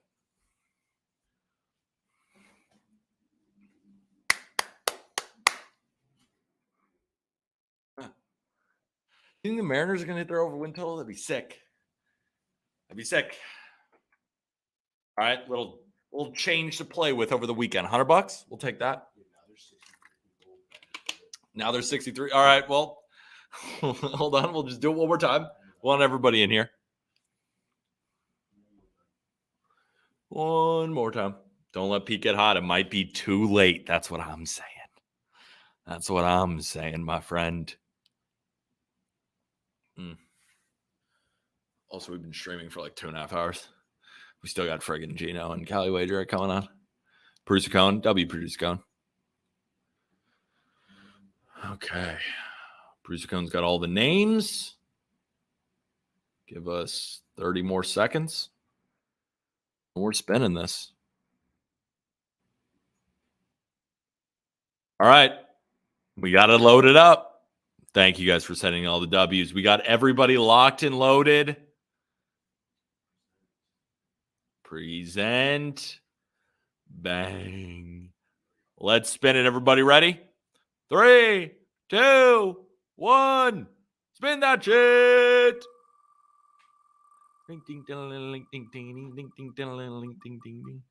Who is it? Oh, Phil Utley got hosed, and it is Prop Lay 32. Prop Lay 32. Can I hear some bangs? Yeah, baby. He's in chat. Atta baby. Remember, you gotta be following me on Twitter. You gotta follow our Just Baseball Twitter, and you gotta be following our Instagram. Congrats. And guys, remember, how many giveaways have I done this season? I think I've given away over $700 this season of my own money. We're going to continue to do these. So don't be like, well, I didn't win this. I promise you there will be plenty. Can I get some confirmations of those in the chat who have been here since we first started the show, how many giveaways I've done? And you can believe me that I will continue to give away more coin. Tons. Yes. There we go. Was that subs only, LOL? Because I wasn't on the wheel. I bet you are here. We have everyone.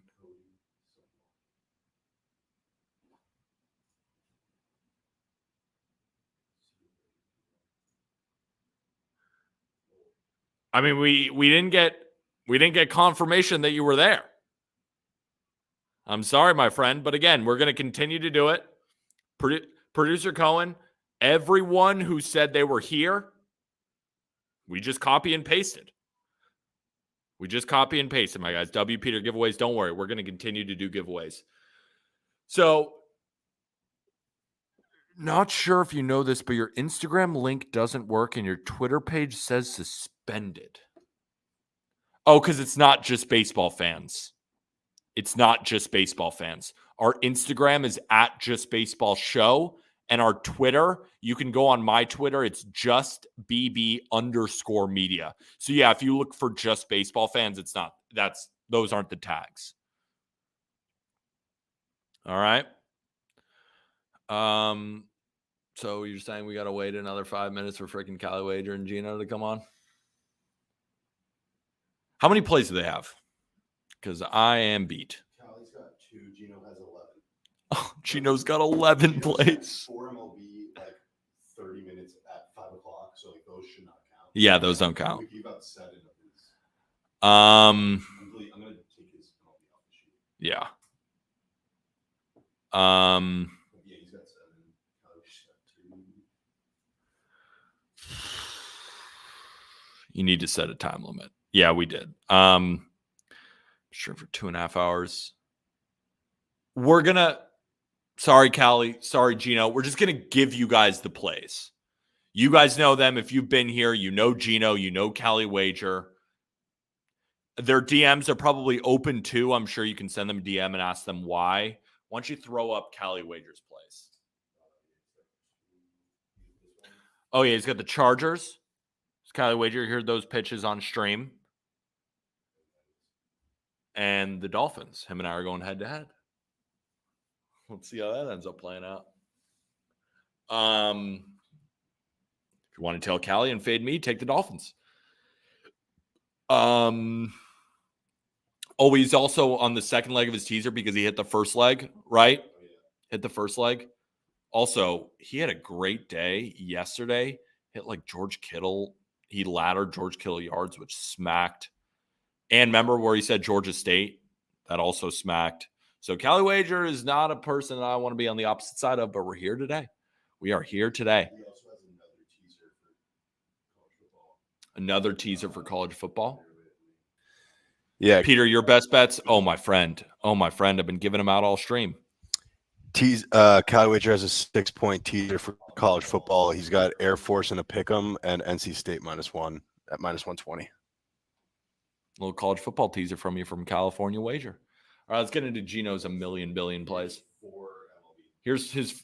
I thought we weren't counting the MLB. If you wanted to show him or not, I don't know. Okay, these don't count towards his record, but just for any MLB people out there, Air Force ain't hidden. Let's. He's on Pittsburgh, Cincinnati, first 5 over 5.5. Philadelphia, New York Mets under 9. That's opposite of someone. That's opposite of somebody. Opposite of Ollie. Ollie, opposite of Ollie. Cleveland, Baltimore over 8.